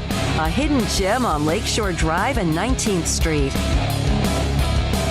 All right, Sikkim 365 Radio, 365 Sports. So I have a couple of notes about Baylor's offensive line, just from doing a little bit of digging, and here we are. Everyone's just, a week or two away from beginning fall drills. Paul sat down with a bunch of the big uns earlier today with interviews that will be up eventually on our Sikkim 365 on the Athlete Plus, and then eventually other ways as well. I do believe that Baylor's going to start the year, and again, it's Albany, and they're expected to run through that game, but Brigham Young is next right after that. It is not, by any means, going to be easy in Provo. In fact, that's a dangerous game. That Baylor feels good enough to where they might have 8 or 9 legitimate starters on the offensive line. Now, 4 of the starters are back, but I get the impression they feel good that 8 or 9, with Galvin, of course, one of the anchors, and Gall and Miller, among others, but 8 or 9 could be starters. And remember 17, when Mack Rhoades took over a program that was just destroyed with the scandal, they had 6 scholarship offensive linemen. Now they might have 8 or 9. And this is from listening and learning that they feel good about that. Well, I would say that those 7 guys certainly feel that way, that we're here today, that there are even a couple guys past those who are in this room that, somebody goes out, because it's going to happen. It's going to happen. You hope that it happens less, and when it happens, it's minor, but somebody's going to have at least a game where they get their foot stepped on, they, bang their knee up, something where they're going to be out for a little bit. They feel like they're pretty good about stepping, whoever steps in where is going to be able to do their job. And they actually feel that way across the board, especially we talked about the defensive line a lot too today, about going against those guys. And they really feel like that's kind of the same way on that side of the ball. It's like, if you lose a guy, okay, it's fine. You can withstand it, where a couple years ago, like you said, it was, okay, well, we've got 5 offensive linemen. Who's a tight end that could eat some sandwiches and maybe help us out? People wonder why Baylor got picked number 1 in the preseason poll. I can't really answer that entirely because, everybody's got their different reasons. But I think for those who are knowledgeable about their team coming back, the reason why they picked Baylor number 1 was because of those lines. I mean, the fact that they're deep and basically returning all starters on the O-line, and the same thing on the D-line. They're returning every single player, plus all their incoming guys, plus a Jackson player from Tulsa, plus the backups. So, yeah, the back 7 has got holes. And, yes, they lost Jalen Petrie and Terrell Bernard, some really, really great players. And they're going to suffer for that. I mean, I'm not a fool who thinks that they're going to lose, a record draft class and there's not going to be any bumps in the road as a result of that. But I do think why people aren't freaking out necessarily, or at least they're not allowing draft departures or who's not where to make them believe that, they're just going to go sink back to like 6 wins or whatever, is because they've got both of their lines coming back. Blake Shapen's played in 2.5 games, basically. Why are we not that worried about that? Because the entire offensive line's coming back. Running back and receivers all need to be replaced. Why are they not that worried about that? Because the offensive line's coming back, and they feel like they've got the athletes who can step in. Now, I do think there's going to be some growing pains at certain positions. I mean, I am a bit worried about the fact that there's not just like a clear-cut group of receivers that you can just rail their list their names off. So that needs to be figured out in fall camp. But, I mean, as far as, like, the building blocks of your team, you've got your offensive line, you've got your defensive line, you've got your quarterback, you got a lot coming back. So I think that's why people are so positive on this upcoming roster. We all know about Galvin. We know about Gall. Even Gall, though, remember, he got in a little bit late last year because he was a transfer from Buffalo. Elijah Ellis is grown up. And here's what I was told about Byers. Do you realize, I did not think this. He started 8 games last year. And one of Baylor's strength was their offensive line in the wide zone. He started 8 games, and it's almost like that gets overlooked with all the other names that they have. He's a thumper. He never gets knocked back. Mazzucca. Mazzucca. Yeah, him too. Bazooka. He is a guy that has an edge to him that's sometimes a little bit too much, and that he has, that Mateos and company, from all indications, just basically had to kind of like neuter him. And I don't mean that in that way, but like he is as focused and has been a good boy during the offseason. You know why he's got an edge to him? He's part Italian. He's part Italian. He's got the heat in him. Yeah, you're right. He said, we know he's one. He's my favorite one. I told him in front of everybody, he's my favorite one. I feel like he's the one I can trust the most. He also he likes to talk trash. No, and he as many Italians do. Yeah, he does. And then or as they call it in Jersey, break balls. Yeah. That's what they call it. Oh, you saw in The Sopranos. Siraki, he's a freshman that last year was just marinating. Watch for him moving up through the ranks. And it's not just the ones who are back who are starters, but they feel really good. I didn't leave everybody. I didn't mention everybody, but he feels that Baylor's offensive line is 8 or 9 deep starters, and you have to be because of the way the game is played. But the mid-tier guys from a year ago, all of them, according to what I was listening to, have grown and gotten a little bit better, not just okay, better across the board. And that's how you get better, and that's how you get deeper, and that's how you have the competitive strength and chemistry that they have on the offensive line. Coming up next, Mack Rhoades, Baylor's Director of Athletics, Sikkim, 365 Radio and 365 Sports. Don Humidor and Coffee Beans in the Town West Shopping Center just off of Valley Mills in Waco. 48-foot walk-in humidor with all of the great and elite brands of cigars, including Ashton, Macanudo, Artur Fuente, Rocky Patel, Romeo and Julieta, CAO, Cohiba, Padron, and more. They also have CBD products, some that if you have aches and pains, you can rub a cream on whatever ails you, your shoulder, your knee, your back. They can have that for you as well. And then also gummies that you can eat, chew on a little bit late at night. Right before you want to go to bed, 30 minutes, 45 minutes, an hour, you kind of get the feel of it. And the next thing you know, you fall asleep and you don't have that extra 30, 45 minutes or an hour when you just can't quite fall asleep. And it will help you do that. You wake up knowing, man, extra sleep makes you feel so much better. It's Carol, Ashley, and Cheyenne, Don Humidor and Coffee Beans in the Town West Shopping Center off Valley Mills in Waco. Baylor University is where lights shine bright. So, let there be light. Let there be roommates and teammates, scholarship and championships. Let there be fresh starts and new traditions, fast friendships and lasting impacts. Let there be laughter.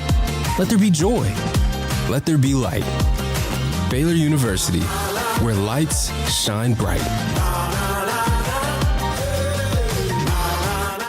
One size fits all. That may be all right for an adjustable belt or cheap sunglasses, but when it comes to your financial needs, no one wants a one-size-fits-all strategy. Ben Erlinson, your Edward Jones financial advisor, knows that his most important goals are yours. That's why he takes the time to understand your needs, knowing you. That's how Edward Jones makes sense of investing. Ben Erlinson, 100 North 6th Street in Waco, 254-759-8533. Edward Jones, member SIPC.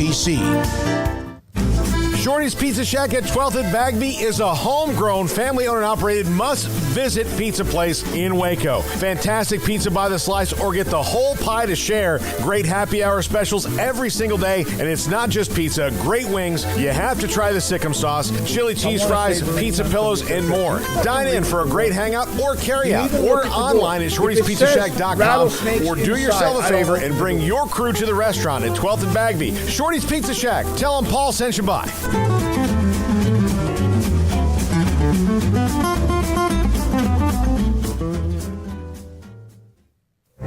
Boots add protection. Good boots help you climb better and move forward faster. And when your son or daughter steps into the boots of a U.S. Army officer, they also learn how to lead. In these boots, they'll gain more confidence with expert training in one of more than 150 occupational specialties. In these boots, they'll stand a little taller and lead a team with diverse backgrounds and areas of expertise to successfully accomplish whatever challenge comes next. In these boots, they'll earn respect with valuable experience from day one that will give them solid footing for success into the future. Highly qualified candidates who earn a spot on our team can receive comprehensive health care coverage, college tuition assistance, and a bonus of up to $40,000. See all the things your son or daughter can achieve in our boots at GoArmy.com. U.S. Army Waco Recruiting Company, 254-598-8131 or 254-776-1543.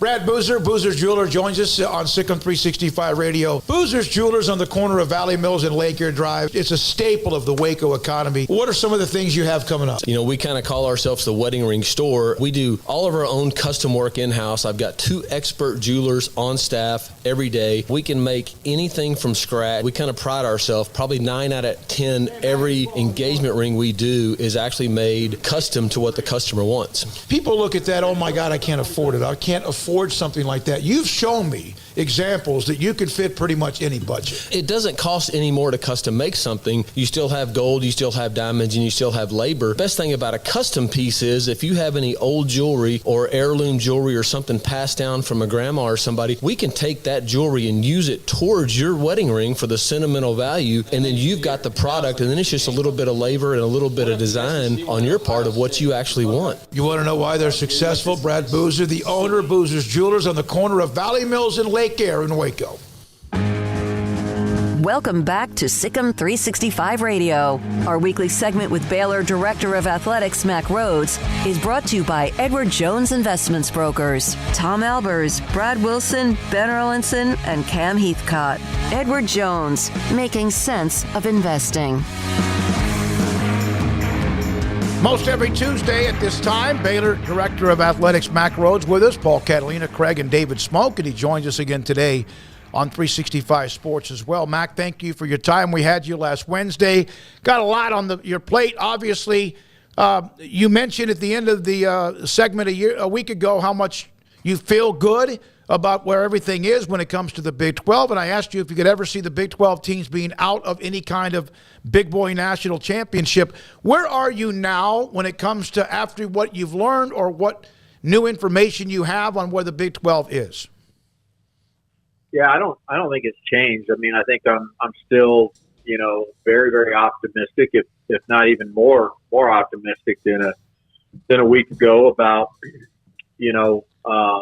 the Big 12 conference, the future of it, and, quite frankly, Baylor athletics. And I think both are in a really, really good position. And, if, once all the dust settles and the smoke clears, if there's no change in terms of the Big 12 conference, and, we remain at 12 once Oklahoma and Texas leave each other, I think we're going to be in a really, really great place, and we're going to be very, very strong and very, very viable. To quote our new commissioner, we're still open for business, and I think like probably every conference, particularly every FBS conference right now, I don't think we're much different than anybody else in terms of running every ground ball out and making sure that we can be as strong as we can possibly be. And the Big 12 is still in that process. How do you feel? I know Kevin Warren today spoke that playoff expansion is still on the table. There are a lot of different things coming out of the SEC, but do you feel good about playoff expansion still happening when the contract is up in 2026? I do. I really do. I think, I'm not going to say all, but I think most, think it's where we need to move, where we need to head. There's some momentum, as you all know. There's at least maybe not momentum, but there's some additional chatter about 16 teams, doing something maybe similar to what the FCS does. But whether that's 8, 12, 16, I think we get there. As a reminder, there was a lot of work and certainly compromise, that went into the proposed 12 team model that obviously was taken off the table this past February. But I don't know that means that we can't go back to that model and or again vet out some additional models. And sometimes it's all about timing. And if I recollect correctly, a lot of transition in terms of commissioners at that time. And when you think about the Pac-12 and the Big Ten and the ACC, and so maybe the timing just wasn't right for that new model and ideas given that change. And, now obviously one other additional change. So I think it's going to be a great opportunity for people to come together and have some really thoughtful and productive conversation. But I absolutely fully expect for us to get to a place where we expand and open it up to more teams. Mack, can you imagine if the Big 12 was going through TV negotiations right now with just all of the shifting pieces? I know you mentioned last week that everybody's kind of waiting to see what Notre Dame's going to do, but, I mean, there's no real timetable on that. But do you see negotiating in a couple years as a great timing and sort of an advantage, or would you rather have the conference be at the table right now while all of this is going on?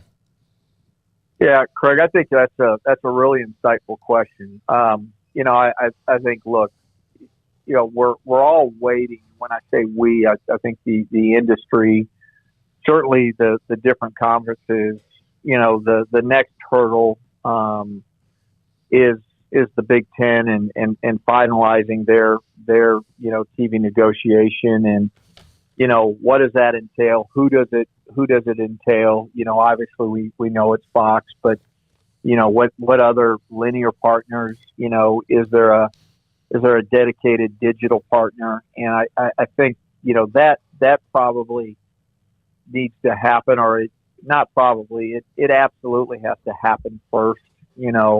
Obviously Notre Dame and what they end up doing, and if they end up deciding to remain independent, I'm certain that I don't think they decide to do that without having conversations with their TV partner, NBC. And so I think there's some fluidity there, and those things have to land, particularly as I opened up with the Big Ten.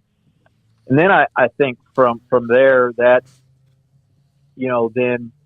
then maybe provide some clarity or some different pathways for the Pac-12, and that's been announced that they're in this 30-day window with their two current partners.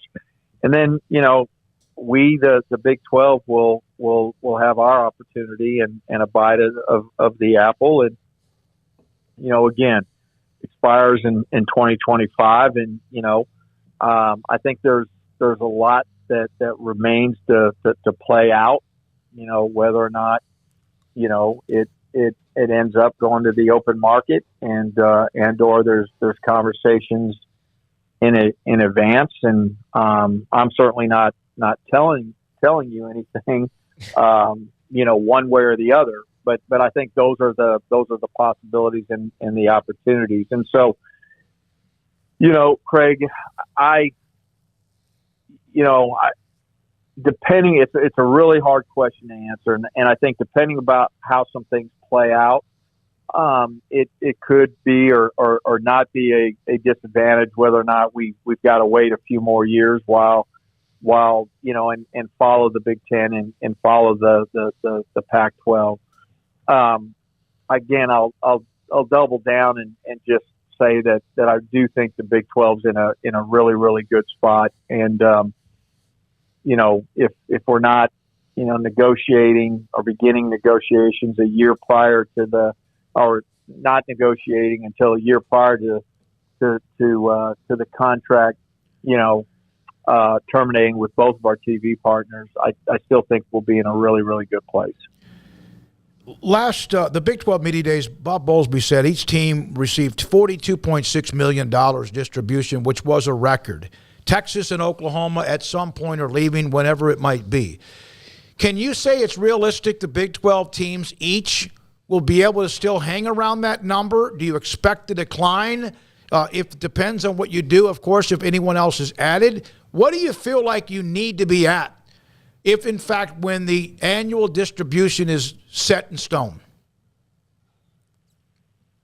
Well, I mean, I'd like to be at 100 million, but given everything that's going on in our industry, it's and again, not trying to skip around, but it's a hard question to answer. Let me try to tackle it this way. I think, one, I am really optimistic that we will be, same level in terms of last year of the Big 12 contract or better. I do believe that, and that's with 12 members rather than 10 members. I think we've got 12 really great institutions. I think we matter in the intercollegiate athletic space. I think our football is really good, and I think with some potential additional linear partners wanting to get into the space and some new digital partners, I think we're going to be in a really good shape. Now, you don't know what that number is going to be until you get into the market. So really hard to predict what that number will be, but I think it's going to be healthy, and I think it's certainly going to be something that all 12 of us feel good about, and I think right now it's all public that we sit probably solidly in that third spot in terms of revenue distribution per institution, and I think we'll remain there, and hopefully nipping on the heels of two other conferences. Mack, when you look at expanding, you did the 4 new teams that are coming in next year, but when you look at any other additional expansion as a Big 12, do you look at who you expand with, that they have to at least be able to get to that same number, whether it's 42-6 or 45 or 60, whatever? Do they have to bring that in themselves to make it worthwhile so you don't lose annual distribution? Yeah, I mean, I think, it's a value assessment, and, that value assessment is probably, it's certainly, what and how we the Big 12 values, maybe a potential school, and just like we went through that process, a year ago with the 4 new schools. But yeah, you look at that, and you obviously have consultants involved, people that have great expertise, and they're looking at it through the lens of your potential TV partner or partners. Again, both linear and digital. And so, this idea of value added, and can you remain whole? Can you even increase? And you look over the course of time over the last TV negotiations for all of these different entities, whether it's conferences, whether it's pro leagues, all sorts of pro leagues, those values continue to go up, and we, even with the loss of UT and Oklahoma, we expect ours to do the same and follow that trend. So I think what's interesting in some of this is, where's the tipping point? And I'm just talking out loud now. Where's the tipping point where you balance strength and strength in numbers, meaning number of schools in your conference versus max revenue distribution per institution, and where's that tipping balance? Given what's just transpired, and now that you've got 2 conferences at 16, man, if you were to remain at 10, you feel, I don't know, I would certainly feel vulnerable, and I feel much better at 12. Do we feel much better at 14 or 16? And again, where's that tipping point in terms of revenue per distribution? And I think, look, I think that's the conversation, every conference has had or is having. Mac, how much is this stuff put to the side? I mean, granted, you guys also had to just hire a new commissioner who's been on the job for a couple of weeks and has really had to hit the ground running. But like schedule, like we don't know what the schedule is in 2023, and usually you would have that pretty well locked by now. Yeah, I think that again, because of the fluidity, because of change in leadership, those things are probably, if you look again years past, that we're probably behind in solidifying that. But our football schedule for 2023 will be out soon. We're going to have some meetings in August, and I think we'll certainly, not promising, but I would think that if it's not finalized as we get to the end of August, it's really, really close. So it's a work in progress, and I think we're on a good track. Mac, do you ever see, and I'm just kind of thinking this big picture here with kind of what the Pac-12 is facing, the fact that you guys have a contract coming up in a couple years, and we really don't even know what 2 years from now even looks like, but do you think grant of rights are going to be as ironclad or as sort of a permanent fixture moving forward as they have been, for the most part, as much as we've known about TV contracts and colleges and all that? Do you think that's going to stay status quo moving forward, or do you think that schools out there and potentially even conferences will want a little bit more flexibility? Yeah, it's I don't know. I think that and I'm trying to think of it logically. It may be a little bit different with every conference. And again, talking out loud, I think that if you're a conference and you're at the high end in terms of revenue distribution per institution, and there's certainly some things out in front of you that lend itself to continued growth. I could see that conference where the grant of rights is 10 years or more, and really, really difficult to move elsewhere.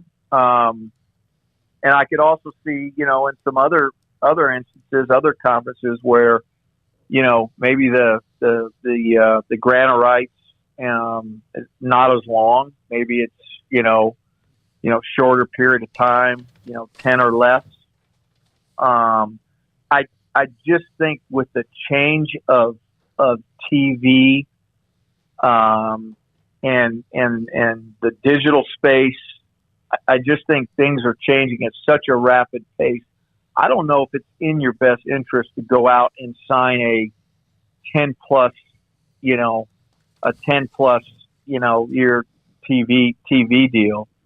And look, I know the ACC is getting some flack right now, but just in their defense, that annual number, per year is a pretty significant number. Now they've got to split it, more ways, and so that makes it difficult. But also in return, they were able to get ESPN to invest, and it's a healthy investment in terms of your own network. And they have security. I mean, they do in terms of their current membership, this security for a while. So there's trade-offs in all of it. But my guess, Craig, and I apologize for the long answer, is that you're going to see shorter years, shorter commitment than what you've had in the past.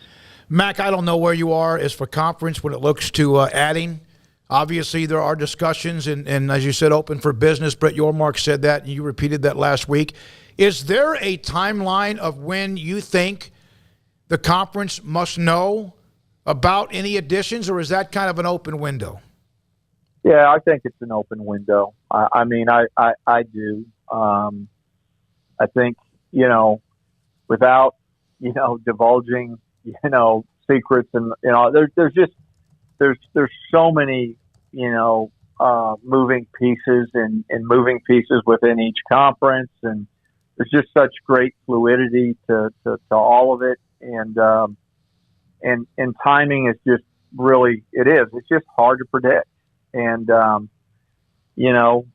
it could be really soon or, look, dust could settle and, we all get comfortable again and nothing happens. And a year or two later, something changes. And, so it's, we all, right now, I think we're all expert accountants and trying to figure out revenues and all of those things and how we can add value to each of the conferences. But, again, a couple things, I guess, just reiterating, I think the Big 12 is in a really, really good place right now.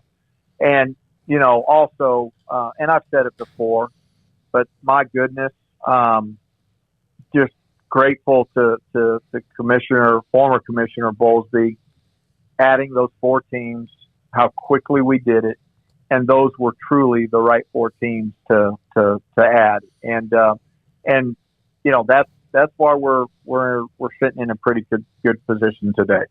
Is the Big 12 still the hunter right now?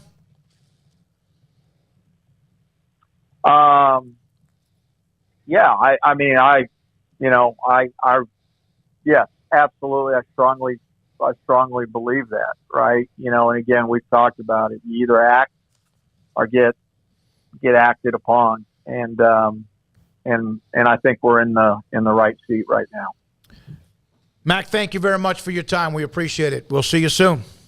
All right, gentlemen. Appreciate y'all. Thank you. Bye-bye. Mack Rhoades, Baylor's Director of Athletics, with us, sick on 365 Radio, 365 Sports. I was going to add at the end, and I would have just been not necessary, is that, do you know whether or not you've offered anybody in the Big 12? That's a question for Brett Yormark, not for Mack Rhoades, although he's very much tied into that as well. All right, when we come back, Craig Smoak, off the radar. One thing I want to go back to what Mack did say was when I mentioned the $42.6 million that being distributed or was distributed last year, which is a Big 12 record, with Texas and Oklahoma leaving whenever that is, and with the 12 teams, no matter if there's extra after that, does he feel like that they're going to be in that neighborhood, or will there be some sort of realistic maybe decline? It's not what I heard from him. That's not at all what he basically said. In fact, he said he feels like it's going to be a very healthy number. Of course, time remains to be seen with what happens. Sikkim 365 Radio, 365 Sports. Craig Smoak's Off the Radar is next. Stonewood Dental. Dr. Steve Childress, man, this guy's fantastic at what he does. He has served our country. He has been there for Army, Navy, Air Force, Marines, whoever he's around that have needed dental work while they are serving our country overseas.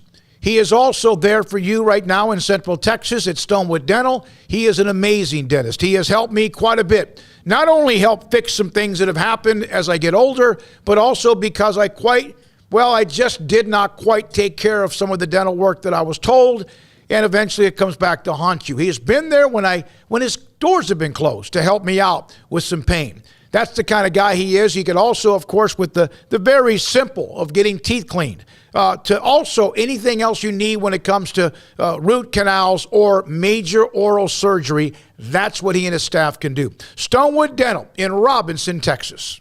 I hate my job, but I don't mind getting up in the morning. I dread each day, but I can't wait to get out of bed. You ask me why, and what I'll say to you is true. Well, you can get breakfast tacos at Rudy's Barbecue. Scrambled eggs and brisket, they ain't fooling around. Sausage wrap, son, they're the best in town. Barbecue for breakfast, yes, it's true. Put a smile on your morning at Rudy's Barbecue. Next in line.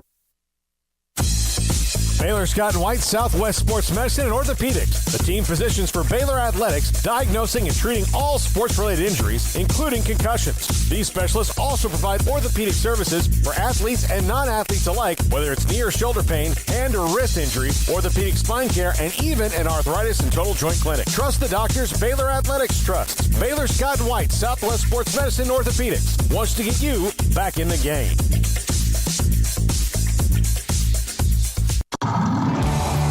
It's summertime. There's picnics, reunions, cookouts, and so much to do. And Waco Custom Marketplace on Lake Air Drive in Waco is your home for the butcher shop that can help you with beef, pork, poultry, and seafood.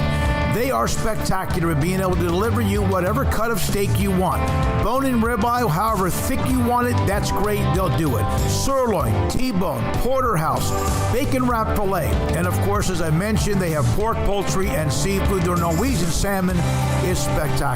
Also, all of the sauces and seasonings you'll ever need, all the ingredients you'll ever need to make sure you have that perfect, flawless taste. So it's delicious whenever you take something off the grill. And a full-fledged bakery as well, with fresh baked bread and kolaches every single day. Up and down the aisle of Waco Custom Marketplace, you also have what you need, from knickknacks to snacks to more, at 425 Lake Air Drive in Waco, Waco Custom Marketplace.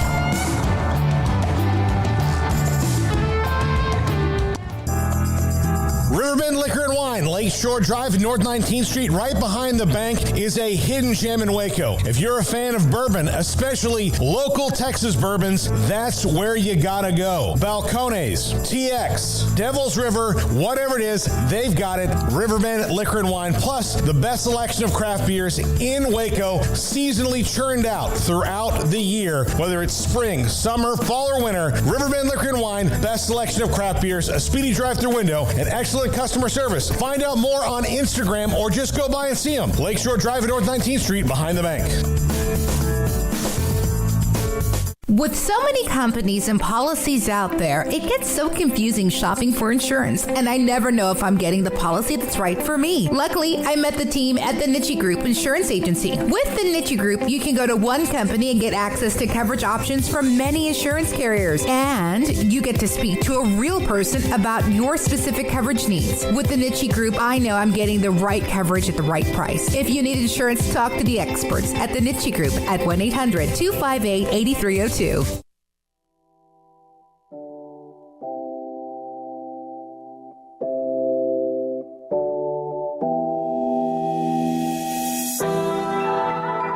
Welcome back to Sikkim 365 Radio. It's time for Craig Smoak's Off the Radar. Brought to you by Pickup Outfitters. Since 1997, we've been outfitting trucks, SUVs, and vans at 220 Lake Air Drive or createacommotion.com. All right, welcome into Off the Radar here on Sikkim 365 Radio, which is taking a look at a few stories outside the normal discussion here on the show, which has a lot to do with, obviously, college football. There will be some college football when the time calls for it, but definitely going to try and stay on some other sports, which, got to be honest with you guys, this time of year is the absolute worst time to do this with the other sports, because there is baseball and there is baseball, and then there's some golf here and there. We've talked, that's mostly been about LIV, and there's obviously a lot of scattered around college football, of course, but there was one thing that we did not mention about the Big Ten as they got media days going, and that is the fact that they had their preseason voting like everybody else did.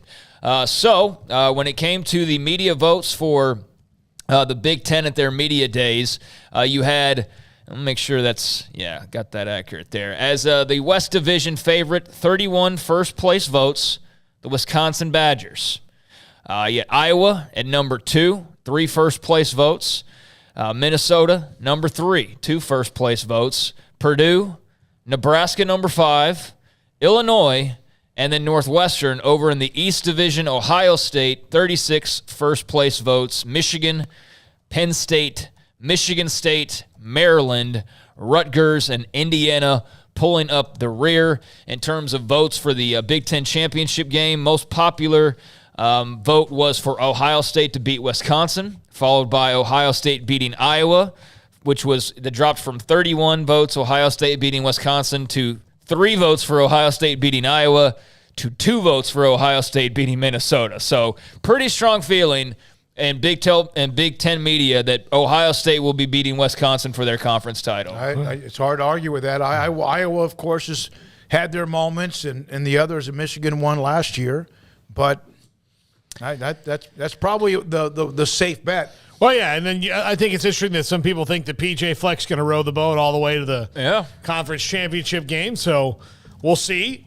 I'll believe that when I see it. But like I said yesterday, I think Wisconsin, if they get anything out of Graham Mertz that they thought they were when they initially, I think that could be a team to be reckoned with. I really do, because they're going to play good defense. They're going to have good offensive line. They're going to be good up front. Like, that's a team that can win a lot of games. Plus, they're, if they can get through their schedule relatively unscathed right there in the middle, I think they'll be pretty darn good.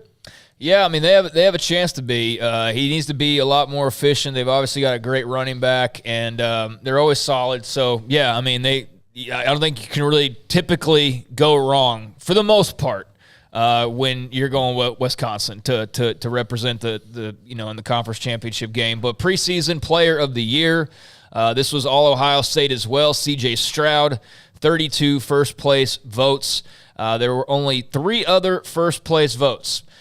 2 others of those 3 went to the second place vote getter, his teammate, Jackson Smith-Njigba. So Stroud and Njigba, Smith-Njigba, the favorites. Number 3, Braylon Allen, running back, Wisconsin. Those are your top 3 vote getters. Now, the only other player to get a first place vote outside of the Buckeyes duo of Stroud and Smith-Njigba was Talia Tagovailoa, Maryland quarterback, brother of Tua. Sorry if I butchered his first name there a little bit, but he did receive a sole vote for preseason offensive player of the year. So that's of note. But he was the only other one besides Stroud and Smith-Njigba. And I mean, how can you even argue with that? I mean, all due respect to Blake Corum and Aiden O'Connell and Travion Henderson and a bunch of other guys that got mentioned. Stroud or Smith-Njigba is like as safe of a bet, it feels like, as you could make probably in any conference right now. By the way, on Tua's brother, there's a bunch of people in Hawaii when I was there that were on Oahu really mad that he and his family moved to go watch Tua play, because it meant that the last 2 years of Tyla, I think Tyla, is that his name? Tyla's high school, well, he's just gone. You don't just, as good as you just don't replace a guy that's a D1 quarterback most of the time. Yeah, I mean, the Hawaiian people could be upset at any number of quarterbacks who have all come to the mainland to play, over here. They've had, there's multiple guys almost every single year. I don't know what's going on out there, what's in the water, so to speak, but they've been churning out quarterbacks in Hawaii for going on a few years now. If you just look across college football, turn on any random Pac-12 game, there's probably a quarterback from Hawaii playing for somebody, or on the East Coast with Maryland now at this point. So yeah, they have good high school football out there. They got a lot of Tongans, Samoans, people that love the game, and they love it. So, but yeah, I thought it was funny that a cab driver and then a friend of my family's who we've known forever, because my mom and dad used to live out there before I was born, both said that to me about like how bummed the whole island was that he was moving out to be closer to his brother. Yeah, that's unfortunate, but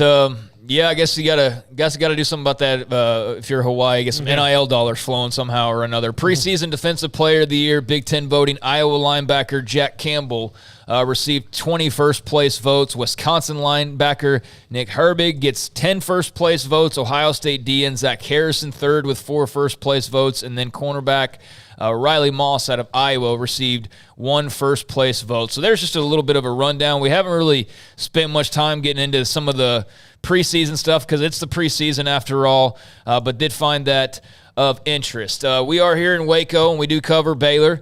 So a little update on Brittany Griner, because we don't typically talk about her outside of any major updates that there are, and there haven't been, as far as I can tell, any major updates, because it's been sort of quiet these last few days. But apparently she is expected to be directly interrogated by a judge starting tomorrow. So that is according to her attorney, Maria Blagovolina. She faces 10 years in Russian prison. We know the story. Vape cartridges found in her luggage when she arrived, but that is the latest on her. She will be seen or being, I guess, grilled, if you want to call it that, directly interrogated by the judge tomorrow. So we'll see where that takes her and what the next step after that is. So I mentioned it in passing last week, but what did y'all think of the whole idea of Charles Barkley joining Live Golf potentially? I mean, if I'm Live Golf, I love it. I mean, he's going to bring Barkley and Farady's already a part of it. Those two bring attention. If you had a talk show that was Barkley and respectability, Faraday, which they need that. Yeah, if you had Barkley and Faraday on a talk show about anything, I would probably watch it or listen to it. It'd be hilarious. So, yeah, I mean, again, I continue to have mixed feelings about Live Golf. I was going to say, is there no really, Charles? Yeah, I mean, a little bit. Yeah, there was for me too. I mean, I get it. I'm not putting my foot in the ground and I can't believe Charles. I mean, look, if somebody said, hey, here's $100 million, especially right this very moment, yeah, I probably, call me a hypocrite. I don't give a damn. But Charles Barkley was back on the Dan Patrick Show yesterday, and this is, I believe, where it all kind of started. Right, was him making comments a week or two ago with Dan Patrick, and then it was all floated out there. And if I'm getting that wrong, I apologize, but he was on the Dan Patrick Show yesterday, and they got back into the conversation of what it would actually take for Barkley to join Live Golf, and he said if they offer something crazy, he's going to take it. But then I guess they tried to get a little bit more detailed, and he mentioned how much he makes now and said that considering how much he makes now, it would take a really huge number for him to give up the life that he's living right now. But he doesn't like to talk about how much money he makes, so he didn't want to give an exact figure. So Dan Patrick, being the exceptional interviewer that he is, kind of just threw out some, hey, would you, say you make $20 million, would you sign on for 3 times that? Because I guess that's a rumored amount. And Barkley said basically that, yeah, that's pretty close to what he makes. So if you were to triple a $20 million a year salary that he's making right now, then that would do it. He said if they triple it, next time I'm on your show, the first question better be, Charles, where are we celebrating tonight? That should be your first question if they triple what I'm making now. So that would be in about the neighborhood of around $60 million. But he did go on to say that when he leaves the Pro-Am, which is coming up, I guess, 2 days. Is that starting 2 days? The Live Pro-Am. He did say if I don't have an offer in hand by the end of Thursday night, it's over. So take that for what it's worth. But Barkley throwing it out there, what it would take, and throwing out a timeline. Although I'm sure if they showed up on Friday and said, hey, the $60 million's here, he would have no problem reversing course. The other thing is it's probably, outside of the very shady nature of the Saudi money, it's probably nice to be able to negotiate and throw out a ridiculous number and know that Greg Norman's going to come. They're not going to come back and go, no. Right. They could be like, oh yeah, okay. Yeah, so that's his cutoff is by the end of that Pro-Am, and he said that he doesn't want to keep TNT locked up and wondering what he's going to do because that wouldn't be fair to them. So you can appreciate that. But, yeah, Charles Barkley continuing to talk about Live Golf and where that may take him is going to depend quite a bit on what kind of money figure they are willing to offer there. So let's see here. The other thing, a couple of just sports media news and notes. Spike Lee working on a film that will profile the 90s New York Knicks. Also got Amazon will be releasing a new series, A League of Their Own, which will premiere on August the 12th.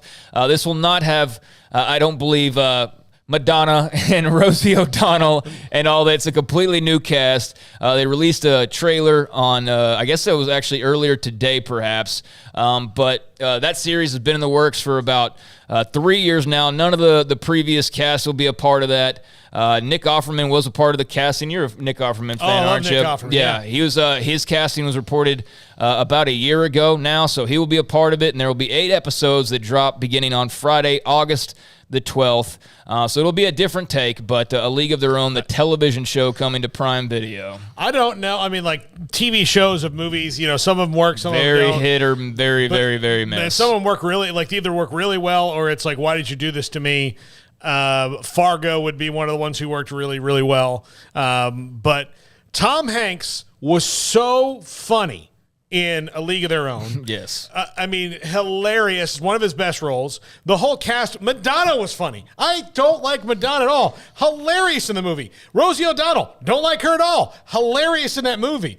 Everybody was funny, so it's really high bar to cross. Yeah, it is, and like I said, none of those people are going to be a part of this thing, so we'll see how successful or not it is. I mean, didn't they try to reboot The Sandlot not that long ago? They're doing something with it. I don't know. I mean, they did the Mighty Ducks show on Disney. That wasn't bad. Yeah, I never watched that. You know how I am about sequels, right? Yeah. Well, it's not a sequel, but yeah. No, it's a remake. But Top Gun, the one that came out this summer was amazing. And I don't like the second ones coming out, but that was amazing. Because the first one was great, and the second one was great, too. Yeah, we'll see how that goes. But that's just, I'm going to throw in a little sports TV anytime that kind of comes across, whether it's a talk show or, announcers getting hired or whatever.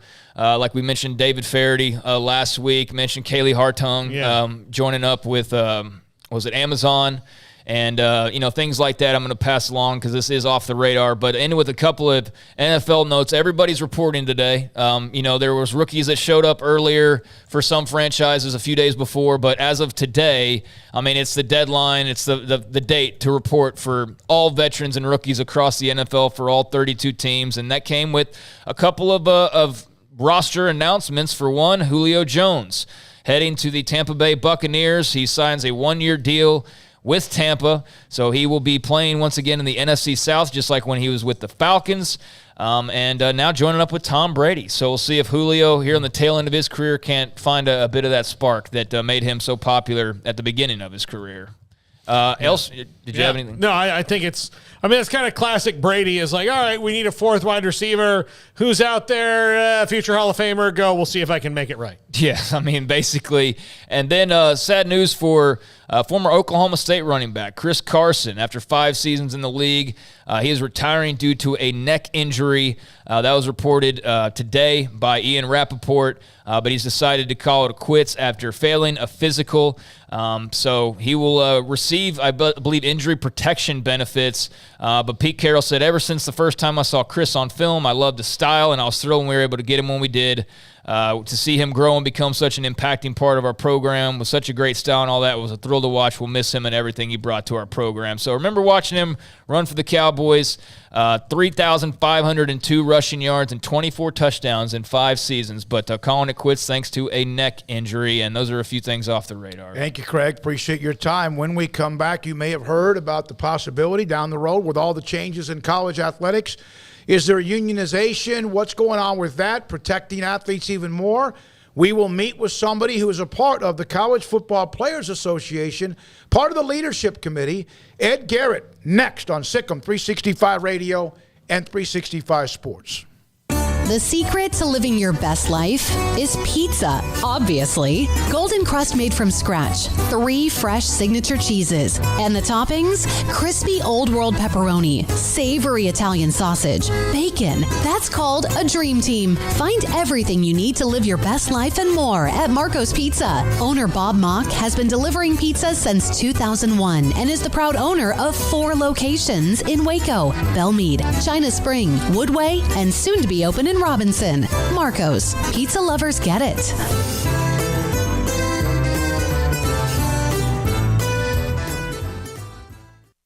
Brad Boozer, Boozer's Jeweler, joins us on Sikkim 365 Radio. This is a great time for your business. Exactly.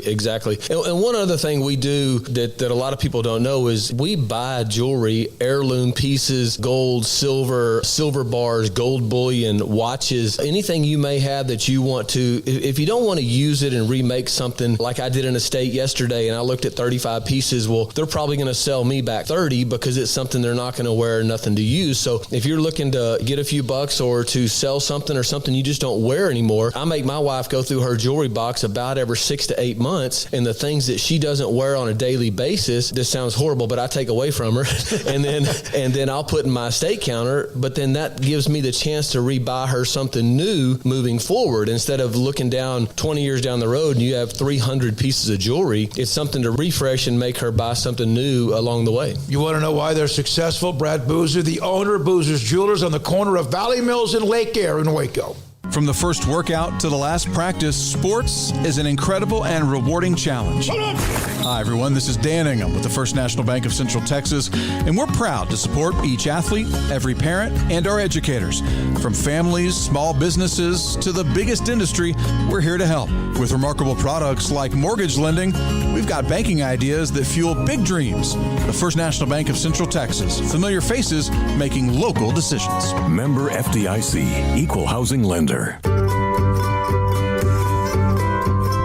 You want to know why Stonewood Dental is so successful? Listen to what happy customers have to say.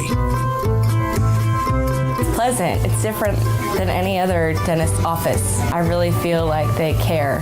And it's not that you're here for 2 hours waiting on someone to take care of you. It's quick and easy, and I bring my kids, and my kids love being here too. They really love the treasure box. Staff is really nice and accommodating, real friendly.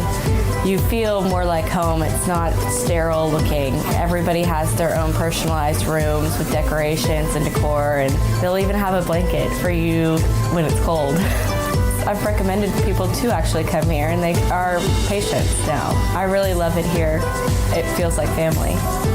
Learn more, stonewood-dental.com.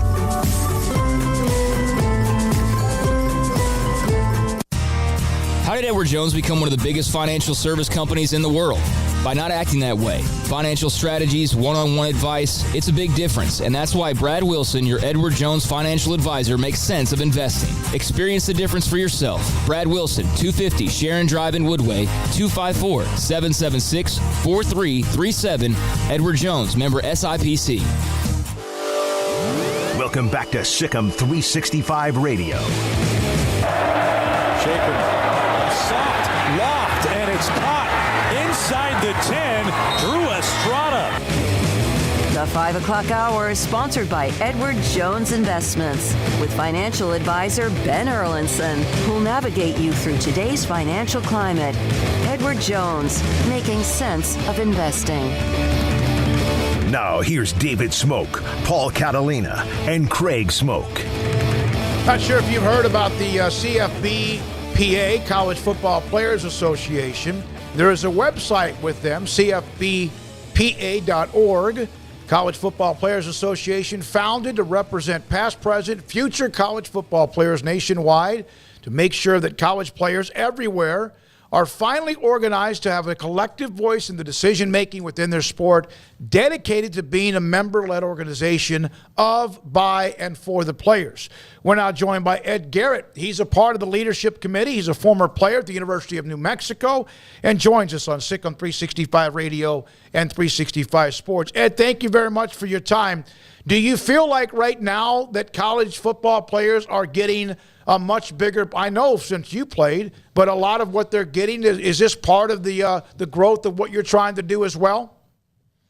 Absolutely. Absolutely. I mean, when it comes to players, receiving compensation for their name, image, and likeness, and, receiving compensation for the things that they're working hard for, I think it's definitely time for the wheel to start moving.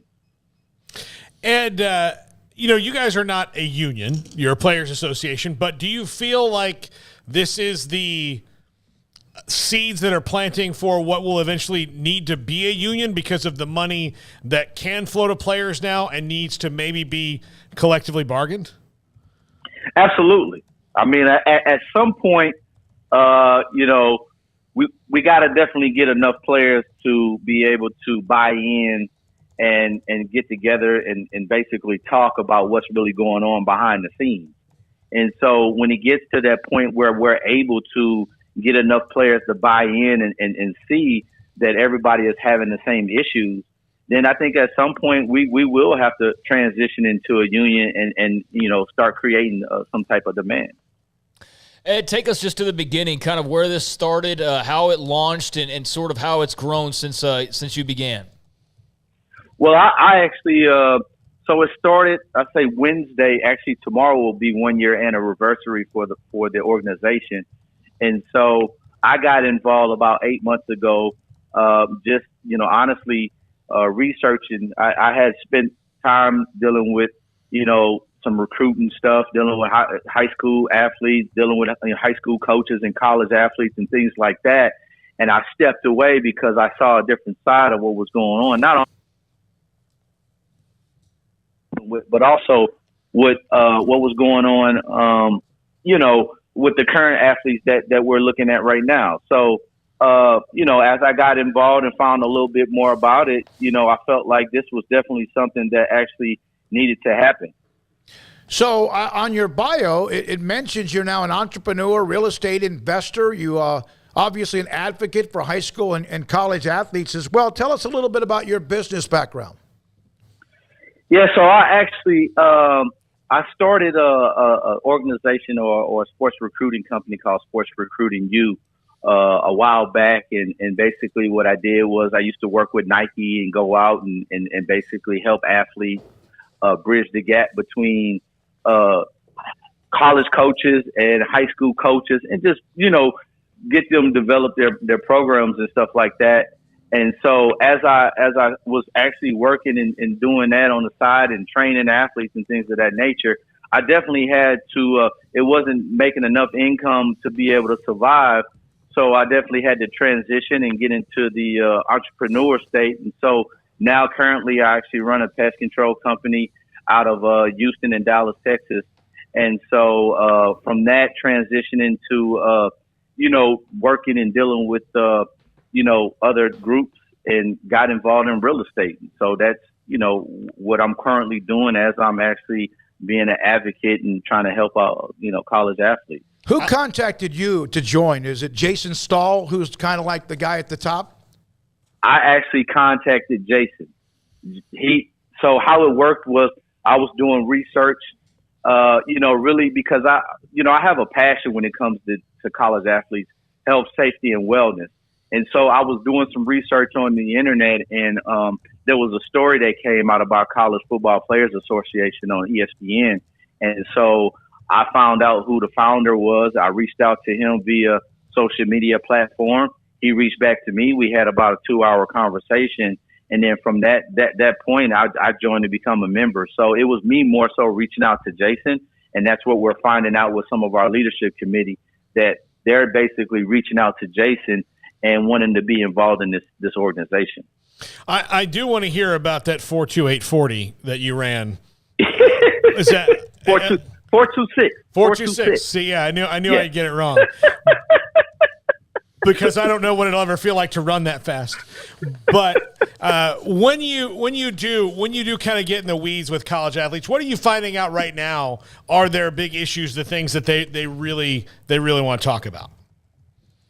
Well, one of the things, that needs to be talked about is their work schedule, right? So, college athletes, they're not, in the summertime, they don't actually have to, they're not required to do workouts in the summertime. But, for college athletes, they're always competing to maintain their current position that they're in.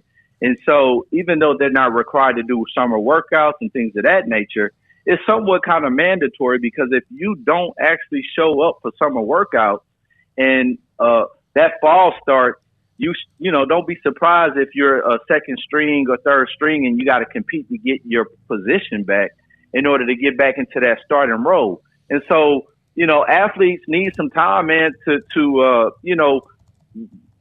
get their body healed. And so some of the things that's not being discussed, or at least in the forefront, is that they're not having time to basically have their body healed. They're having to, do summer school. They're having to do summer workouts, and they need a break.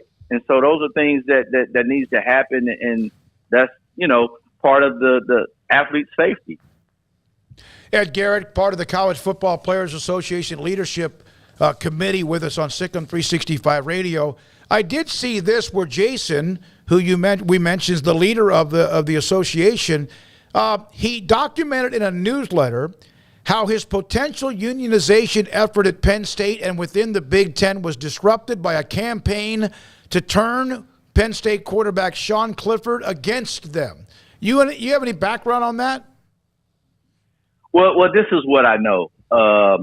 there was some conversations in there with Sean Clifford and also the Penn State organization, and there was definitely some support there from the organization as well, and not only the organization but the Big Ten commissioner Kevin Warren. And at this particular time, it seems as though that they're going to try to start a student advisory committee to discuss some of the issues that's going on. My only issue with that is this. It's like the corporate world, right? When you're in office and you're at your office and you're in your desk, there's different conversations that you have in the corporate setting than you have outside of the corporate setting.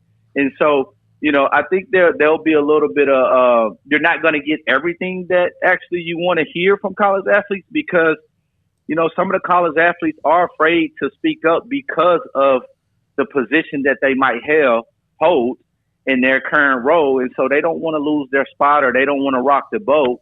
And so those conversations that you want to happen in a conference might not happen if there's players joining our organization. So you mean to tell me retaliation? Not necessarily. I mean, this is what I always say is that at some point it's all about timing. You got athletes that are young and they might not necessarily know or understand the power of being together as a group, or they might not necessarily know how important it is life after sports. And so I think it's all about time. And I think, at some point, Sean would definitely be a spokesperson and he'll definitely be an advocate for our association. But at this particular time, I mean, we're just going to have to wait and see what happens. I do want to bring up the story of one of your other leadership members in Cassidy Woods. He was a founding member of the Pac-12 We Are United movement that stood for health, safety, protections for college athletes during COVID-19, as well as racial, social, and economic justice by ending amateurism. He then apparently, the retaliation for these actions led him to a greater understanding of how institutions of higher education will work against you at times. So he has a little bit of that experience as well. Have you met or at least how much do you guys talk about when it comes to the leadership members? Do you text? Do you meet? What about everybody else? Yeah, I mean, we actually have we actually have a group text that we're all on. So guys are commenting. We're socializing all the time via social media platforms. We at least have one leadership meeting once a month, and so we're definitely having some dialogue quite often. And I believe we've been pretty much meeting. I say with the last 5 months or so, at least once a month we're having dialogue.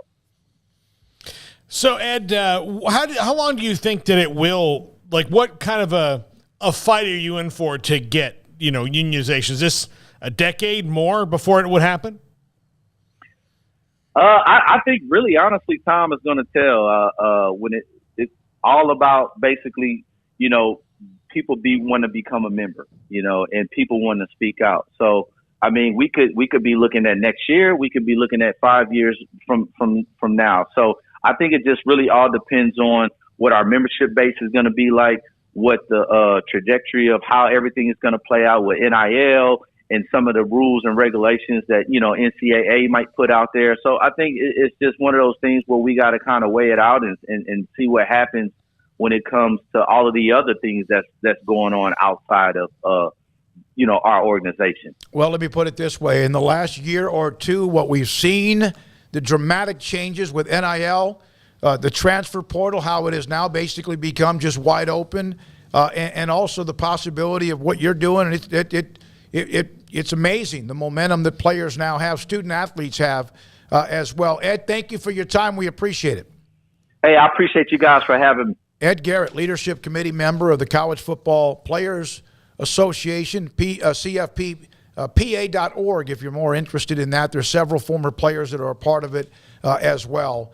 And so good luck with that. And I don't know how I feel about everything, because it just seems like there's so many things that are changing because the NCAA refused to change and refused to look at least at options and opportunities. And because of that, now there's this landslide of changes. I don't think that I don't think I would have ever thought a union in amateur sports was possible, but I do think that now you really have to look at it's probably the best thing. As much as whatever side of the union spectrum you sit on, whether you're pro-union or anti-union, look, it's the best thing that we have going in pro sports right now that there is one. Otherwise, it would be a total disaster.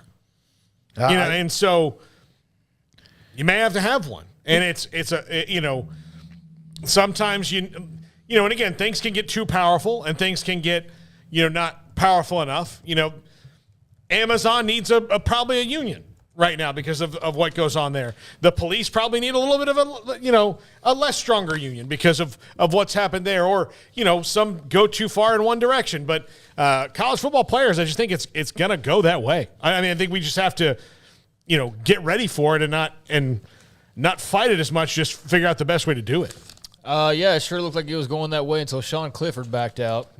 So I think that it's going to take a guy or a number of guys or girls or whatever to make that choice to move forward in that way and have a whole lot of support around them, because it's not going to be just a couple people that make that change. But there was talk in one of the articles I read about basically announcing this union or whatever it was going to be following Big Ten Media Days, and then Clifford backed out and came out with his statement about, well, no, that's not what I was saying this was. Not a union. That's not at all. And then that kind of just stopped everything in its tracks, I believe, based on what they were planning.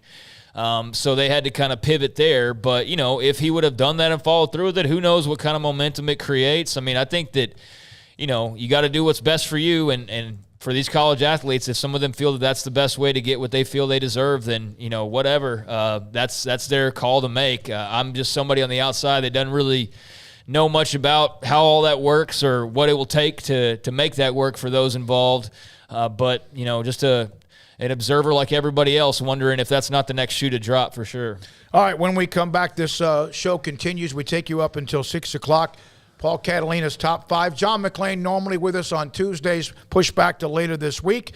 We might go over this with NFL training camps opening up around the country. Mike Sando, who's a hell of a writer for theathletic.com, or maybe it's ESPN, NFL quarterback tiers. And all of them, of course, are attached in some way to former college programs, and see how that works out. Sikkim, 365 Radio, and 365 Sports. Pioneer Steel and Pipe. 1943, they opened their doors. 2 locations right now, Waco and Bryan, a brand new facility that continues to be built, getting closer here in Waco, that allows a great company that's been in business for as long as they have to become even better. Better because they'll have even more product, better because they can distribute to you, the customer, quicker and easily, and also have more of what you need when you need it, despite some of the issues around the country with distribution. Pioneer Steel and Pipe with locations in Waco and Bryan with steel, pipe, and metal. They are experts when it comes to metal buildings, and if you are going to build one, they can help you with that and also find you a contractor that won't make it be a disaster, won't make it be something you regret. They will find you the right people. Pioneer Steel and Pipe, since 1943, pioneerboys.com. Make this a summer sales event is happening now at Allen Samuels on the new 2022 Ram 1500 Crew Cab Lone Star. With special values up to $7,000 or get $1,500 bonus cash and 2.9% for 72 months. Ram trucks are designed to be durable, functional, and stylish. This legendary award-winning truck gives you that first-class feel. Allen Samuels in Waco, the place to shop for Ram trucks. First responders get $500 extra cash. Come by. Let's be friends. At Ideal MRI, we feel blessed to be part of the Waco community. We're a small family business here in Central Texas. At times like this, the cost of healthcare has never been more important. And unfortunately, significant illnesses and injuries still occur. And that's why Ideal MRI is open and here to serve you through this difficult time. So if you need an MRI, ask your doctor about Ideal MRI. You can schedule online in minutes at idealmri.com or call 833-IDEAL-MRI. Did you know that 1 out of every 4 men have symptomatic low levels of testosterone and don't even know it. And if you think you're too young to worry about it, guess again. Low T levels can make you feel tired and grumpy, cause weight gain, and wreak havoc on your sexual desire and performance. Petty Clinic Low T can set up same-day blood screening and results, so if you're tired of being tired, I challenge you to man up and Google search Low T Waco or go online pettycliniclowt.com. It's a private clinic with an atmosphere catering to men. Affordable, only $150 a month, includes lab work, office consultation, testosterone injections, follow-up visits compared to $395 a month in Dallas or Austin, and you don't have to fight the traffic. Petty Clinic Low T is board-certified physician consultations, will provide the best form of brand-strength testosterone available. Contact Petty Clinic Low T today, just off Highway 84 and Old Hewitt Drive in Woodway. Petty Clinic Low T, helping men become the high-performance men they deserve to be. PettyClinicLowT.com or Google search Low T Waco. Let Camille Johnson Realtors guide you seamlessly through the process of buying your dream home or selling your current one. Commercial, farm and ranch, or residential, Camille Johnson Realtors can smoothly and successfully lead you through any transaction. With a team of 28 experienced agents who are excited about serving you, Camille Johnson Realtors services the entire greater Waco area. If you're in the market to buy or sell, contact Camille Johnson Realtors, 104 Midway Center in Woodway, or find them online at www.camillejohnson.com. Camille Johnson Realtors, elegant, charming, warm. Welcome home. Baylor Scott and White, Southwest Sports Medicine and Orthopedics, the team physicians for Baylor Athletics, diagnosing and treating all sports-related injuries, including concussions. These specialists also provide orthopedic services for athletes and non-athletes alike, whether it's knee or shoulder pain, hand or wrist injuries, orthopedic spine care, and even an arthritis and total joint clinic. Trust the doctors Baylor Athletics trusts. Baylor Scott and White, Southwest Sports Medicine and Orthopedics wants to get you back in the game. With so many companies and policies out there, it gets so confusing shopping for insurance, and I never know if I'm getting the policy that's right for me. Luckily, I met the team at the Niche Group Insurance Agency. With the Niche Group, you can go to one company and get access to coverage options from many insurance carriers, and you get to speak to a real person about your specific coverage needs. With the Niche Group, I know I'm getting the right coverage at the right price. If you need insurance, talk to the experts at the Niche Group at 1-800-258-8302. Welcome back to Sikkim 365 Radio. Are you a Sikkim 365 super fan? Then try out our premium subscriptions at Sikkim365.com. 524, Sikkim 365 Radio, 365 Sports. So here are a couple of the quotes, and there's also a couple of other nuggets from Kevin Warren today at Big Ten Media Days. I get asked every single day what's up to open Big Ten football media days, or what's next, It may include future expansion, but it will be done for the right reasons, at the right time, with our student athletes, academic, athletic empowerment at the center of any and all decisions that we make. We will not expand just to expand. It will be strategic. It will add additional value to our conference. That was one or two of things he mentioned when it comes to the landscape of college football. Craig had mentioned another one that jumped out at him.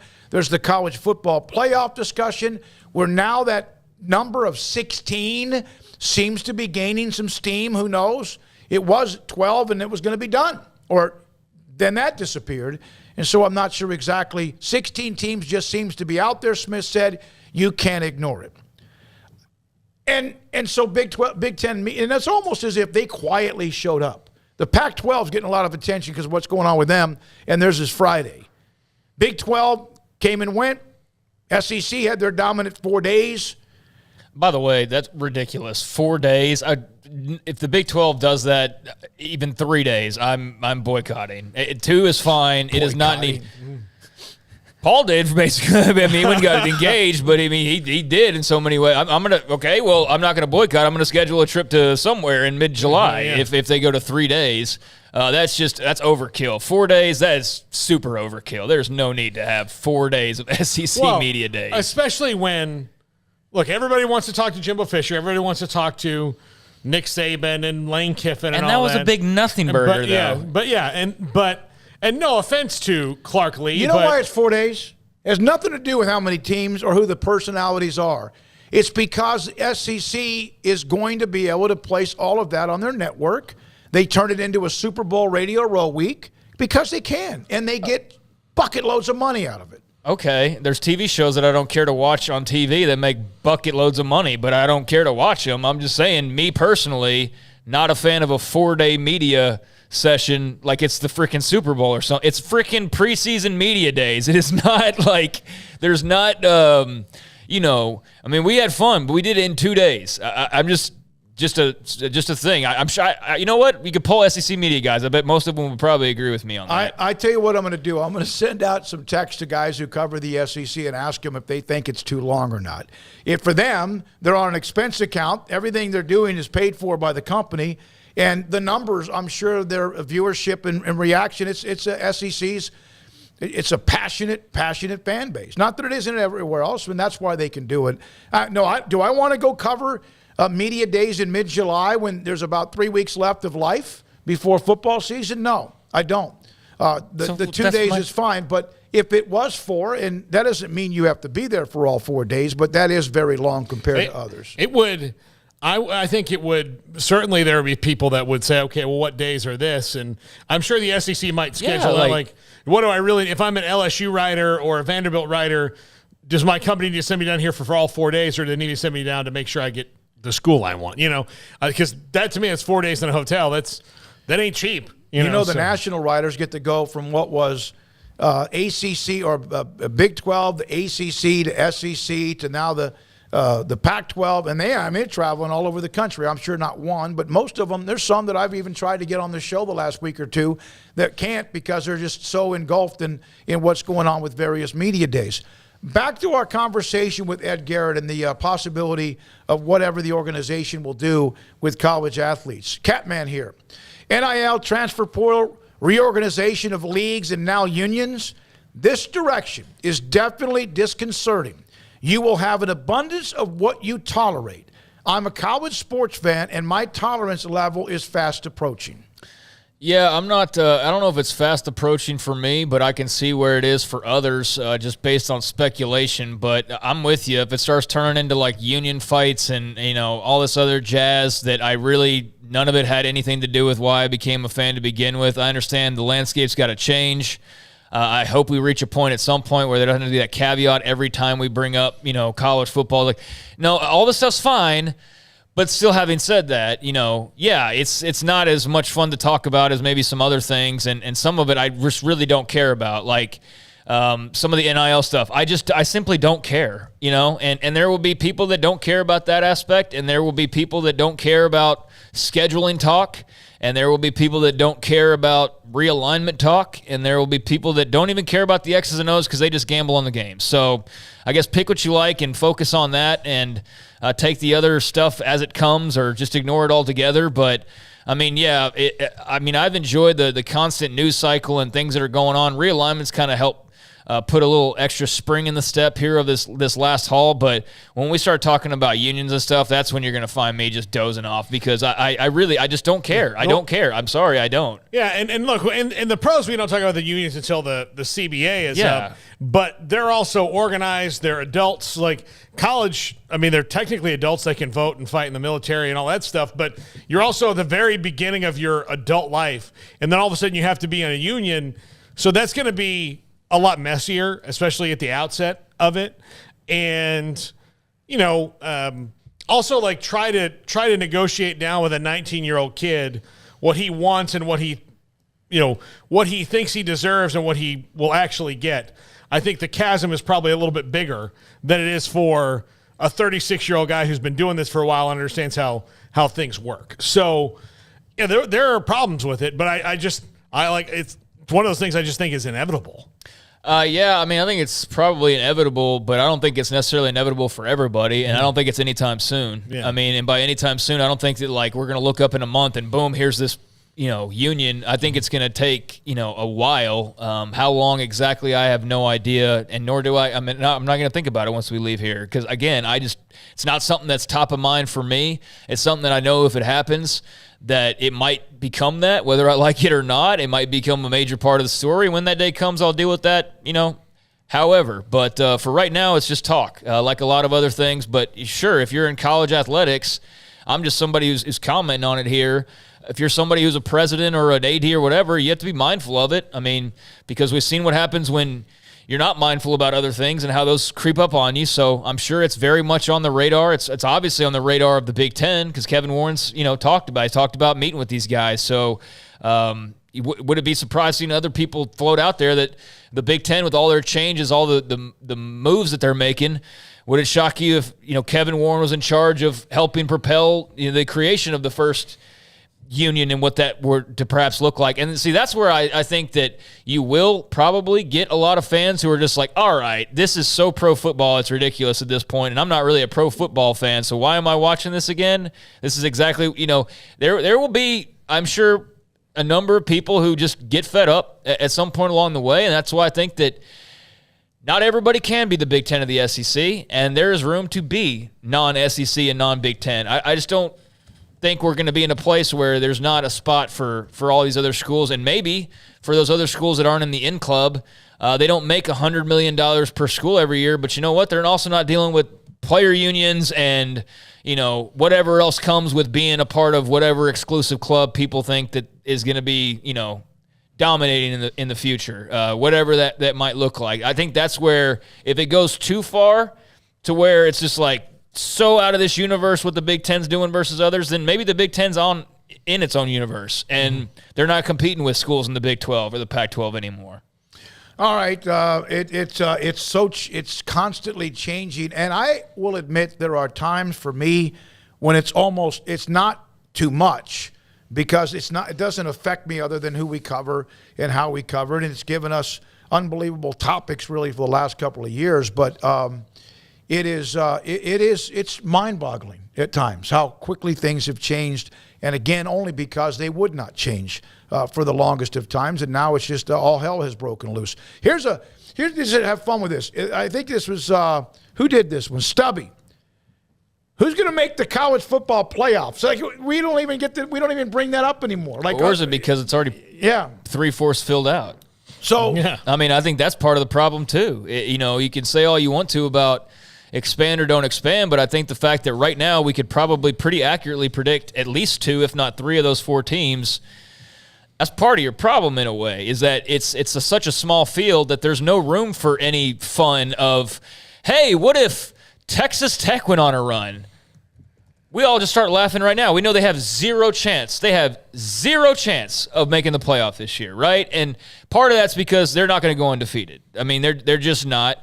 And you can't really change that. But the other part of it is that even if they were to only lose a game, we know they're not getting in because, Ohio State at one loss would get in before they would, or Michigan at one loss would get in before they would, or so on and so forth. That there's even, a one-loss team that's eligible to get in. And so I understand why other leagues want to carve out as many spots as they can in the future for themselves. It makes all the sense. You got to worry about you.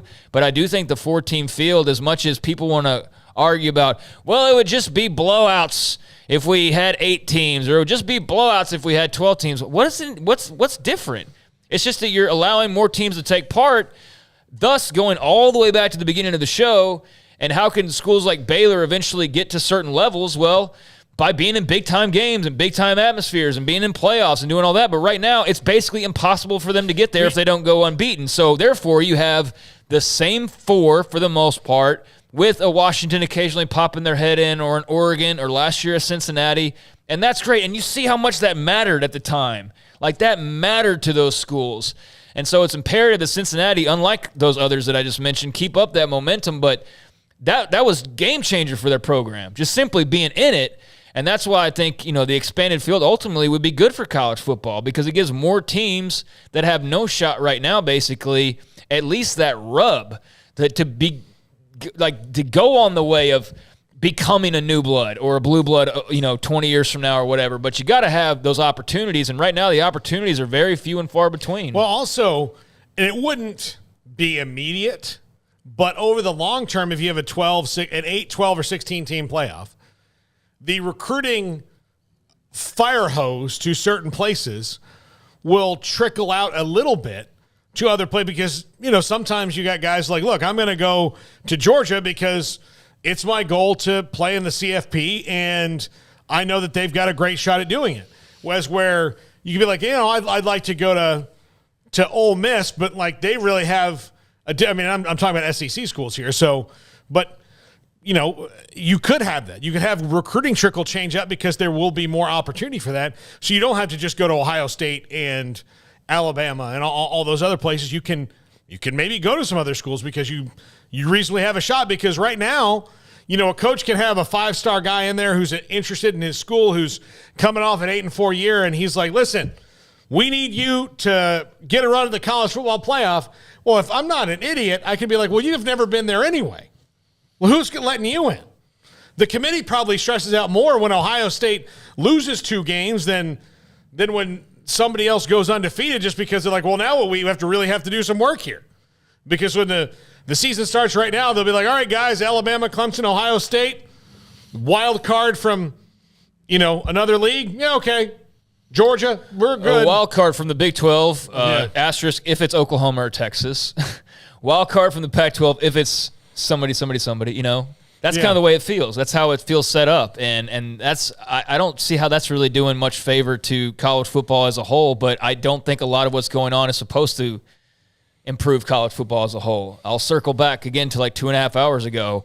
All these rules you see being made are basically being made for the same schools that are already benefiting the most. And so, parity works well for the NFL, but screw that in college football. We don't want any of that. We're doing everything we can to eliminate even what little parity there is almost, right? I mean, that's kind of what it feels like, at least, and I don't know if that's right or wrong. I do know that it's got people, like myself, wondering just what exactly the game looks like and what it resembles in 5-10 years versus what it is right now. Not to say that it's not in need. It's obviously in need of changes, but just like how far do you take this exclusivity and what that potentially looks like in this money gap will be very interesting, and that's what we're all waiting to see. And that's why when Kevin Warren gets up there and doesn't close the door on expansion, but instead basically says in so many ways that they're going to keep expanding, no details provided, but that they're very much sounding like they're leaning in that direction, that it leads to all sorts of possibilities and wonders about what this all could look like soon. For those in the chat, I want to ask you a question, and you give us your opinion. Make it, again, well, you only can do so much anyway. Do you like the direction of where college football is headed when it comes to the super-type conferences?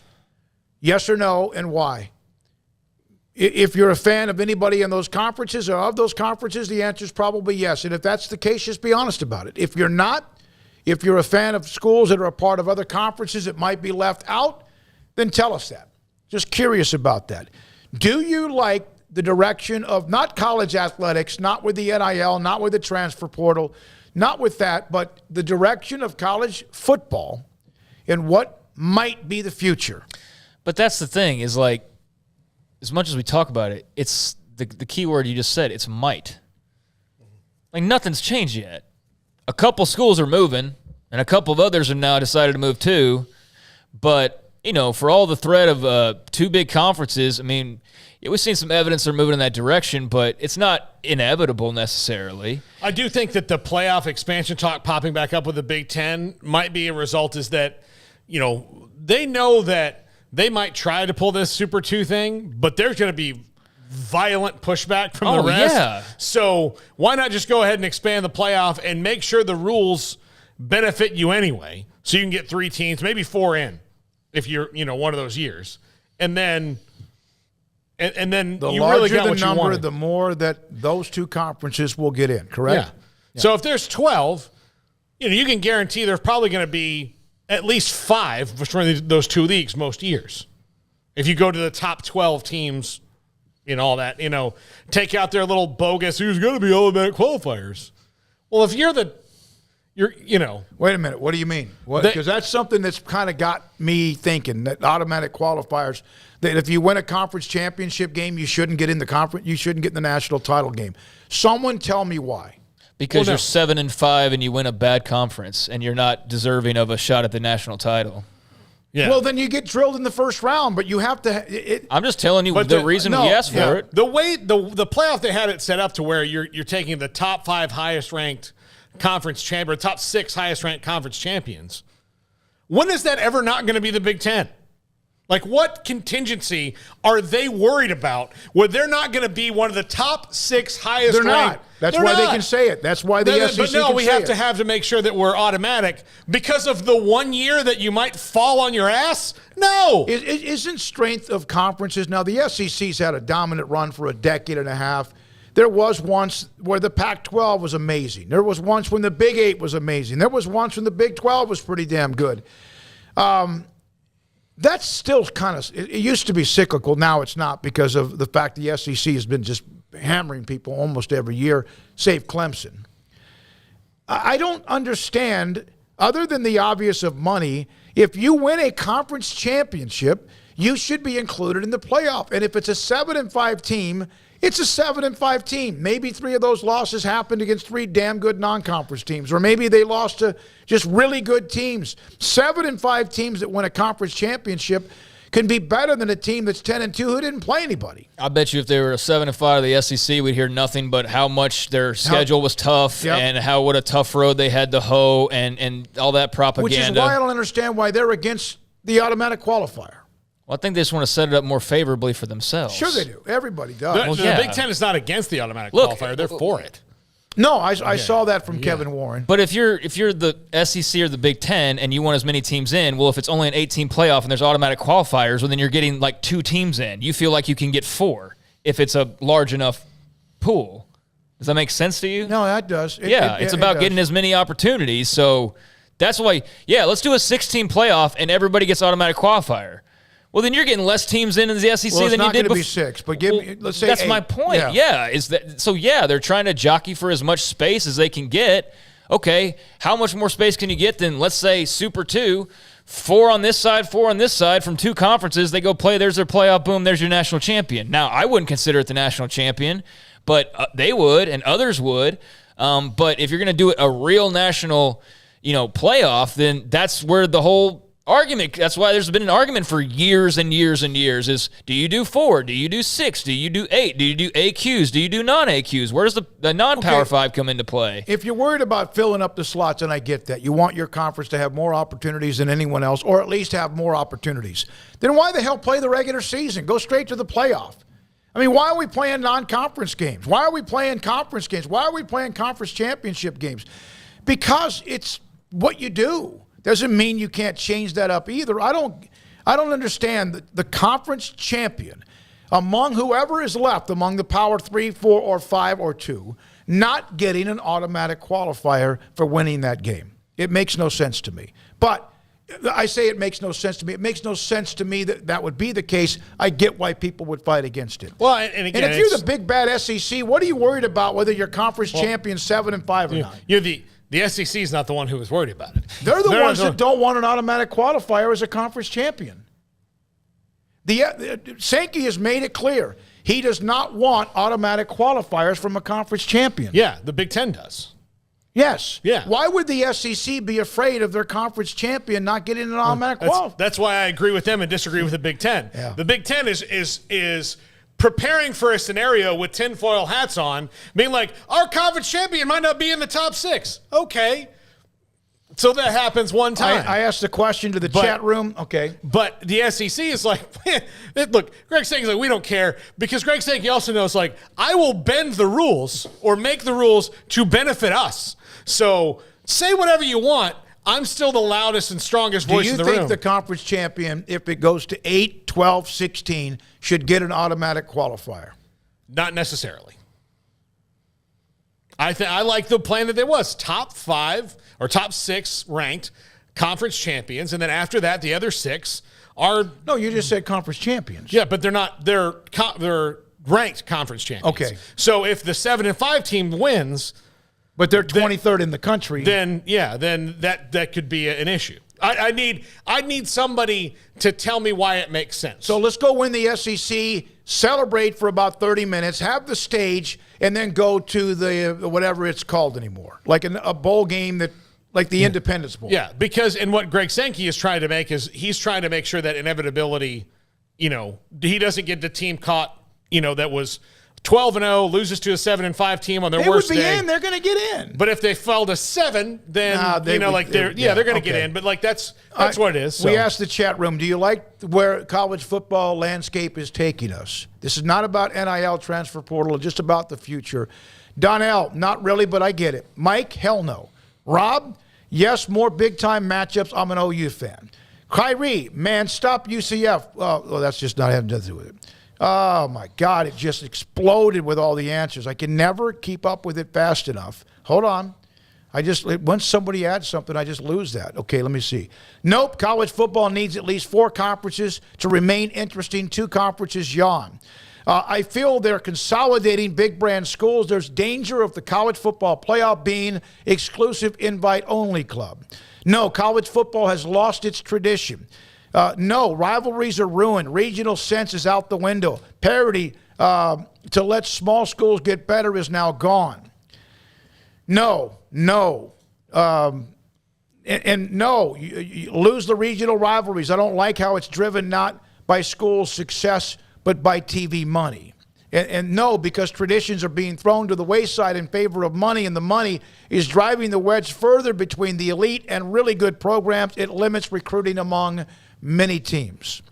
Greed is killing this sport. And on and on. And from MP, yes, automatic qualifiers should have, I guess, be included to it. And there's many more of you. Thank you very much for being a part of the chat room and responding to that. And some of them are actually, for once, agreeing with me. I appreciate that. Maybe it's Craig, because you say Smoke. And Paul, someone call you Craig Dragon. When Craig gets on a roll, they call him Smoke Dragon. What are you? I don't know. You don't want to be a bird. I don't know. Look, I'm afraid of birds, but maybe Bruce Wayne was afraid of bats. That's why he was Batman.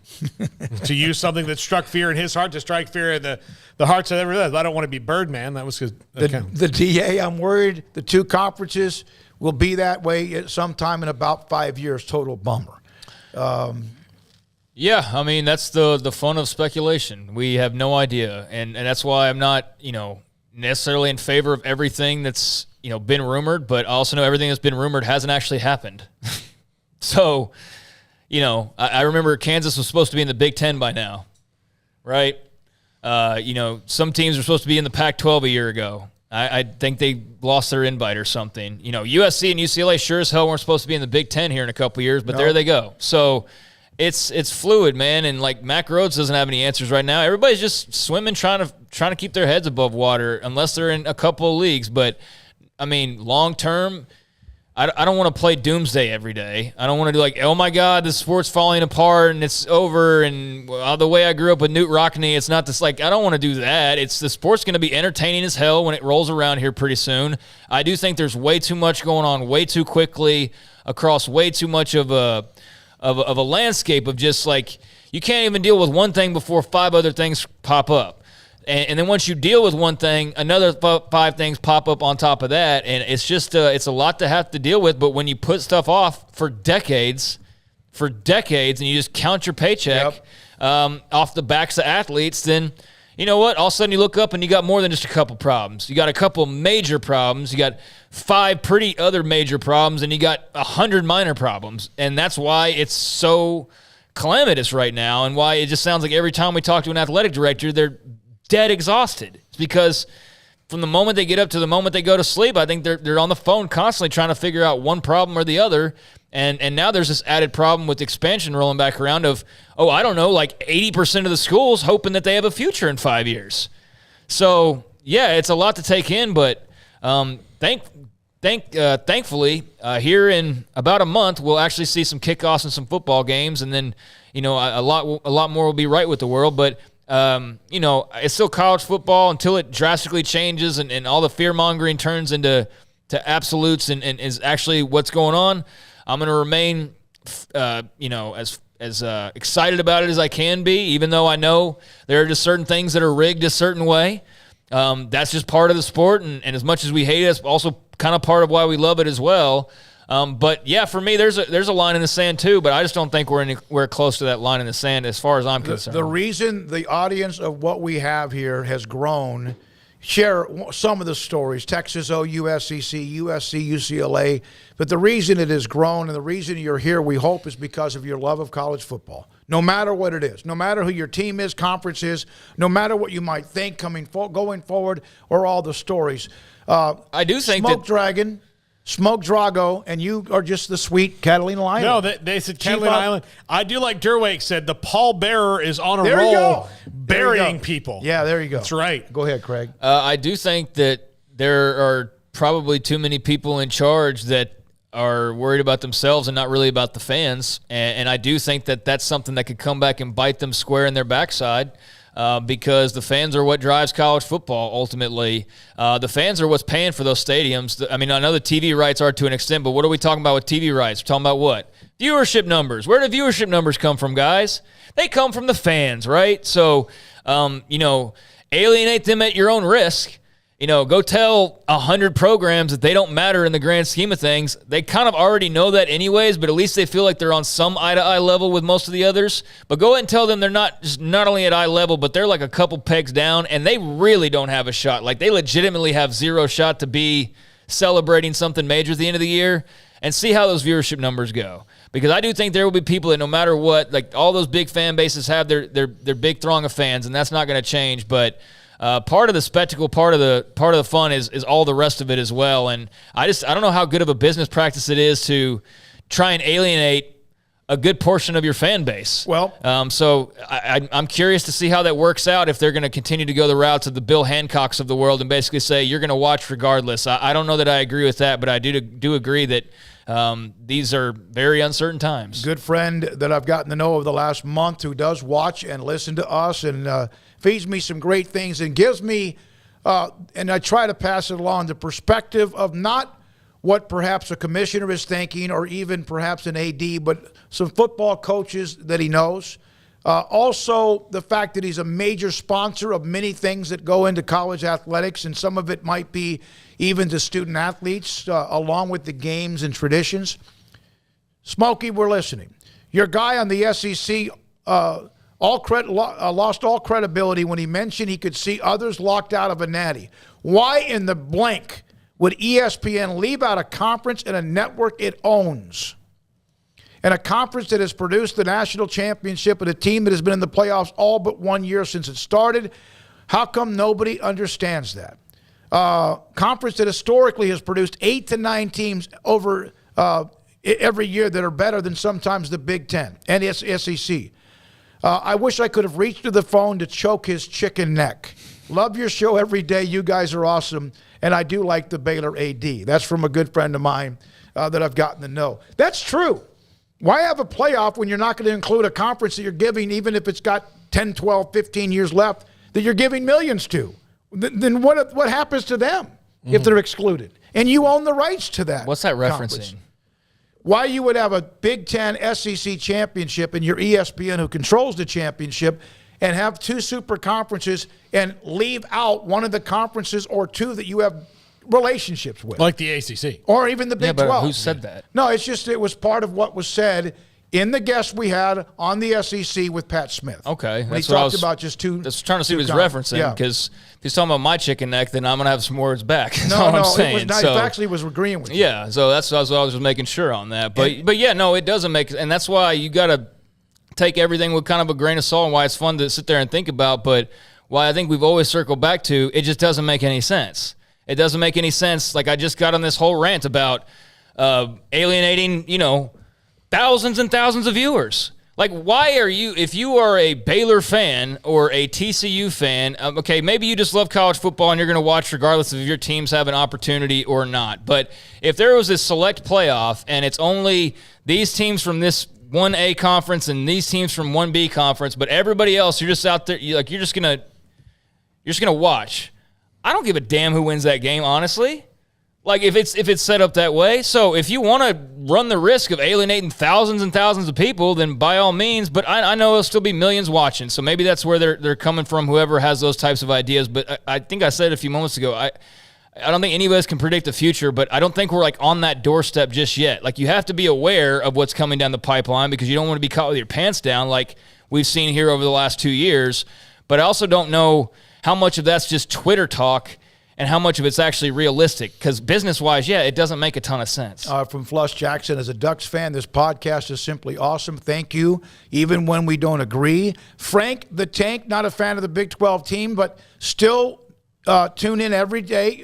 The insight from the three of you guys get with college football, what makes college football a great show. Hope all the changes don't ruin what makes college football so special. Thank you all. And I can't get to everybody because Paul Catalina's Top 5 is next on Sikkim 365 Radio and 365 Sports. Cars priced right both day and night. Average your car in Texas. Trucks built for you, red, white, and blue. Average your car in Texas. Cars that zoom with lots of room. Average your car in Texas. Count on us, a dealer to trust. Average your car in Waco, Texas. Baylor University is where lights shine bright. So, let there be light. Let there be roommates and teammates, scholarship and championships. Let there be fresh starts and new traditions, fast friendships and lasting impacts. Let there be laughter. Let there be joy. Let there be light. Baylor University, where lights shine bright. From the first workout to the last practice, sports is an incredible and rewarding challenge. Hi, this is Dan Ingham with the First National Bank of Central Texas, and we're proud to support each athlete, every parent, and our educators. From families, small businesses, to the biggest industry, we're here to help. With remarkable products like our free First mobile app, we've got banking ideas that fuel big dreams. That's the First National Bank of Central Texas. Familiar faces making local decisions. Member FDIC, Equal Housing Lender. It takes time to reach goals. It's a truth that applies to more than sports. It goes for your financial goals as well. You work hard for your money, and you deserve an investment strategy that lines up with your game plan. And Tom Albers, your Edward Jones financial advisor, can help. If your financial investments aren't putting forth the effort you desire, stop by today for a financial review. Tom Albers, 4301 Lakeshore Drive, 254-776-7605. Edward Jones, member SIPC. Stepping into the boots of a U.S. Army officer can add confidence and leadership skills to your son or daughter's career path. See all the things they can achieve in our boots at GoArmy.com. U.S. Army Waco Recruiting Company, 254-598-8131 or 254-776-1543. In Texas, there's pea-size hail and baseball-size hail. Guess which one hit our house? We didn't even know where to begin, but we called our Texas Farm Bureau insurance agent, and he was so reassuring. He knew exactly what to do to get our house back into shape and our lives back to normal. Now, we're even more thankful for the roof over our heads. Stop by and see our agents at one of our 3 McLennan County locations. Coverage and discounts are subject to qualifications and policy terms and may vary by situation. Automatic Chef Canteen is a full-service micro-market vending and office coffee provider with state-of-the-art vending equipment, a wide variety of products, and offering custom-fitted micro-market vending office coffee solutions for your employee break room.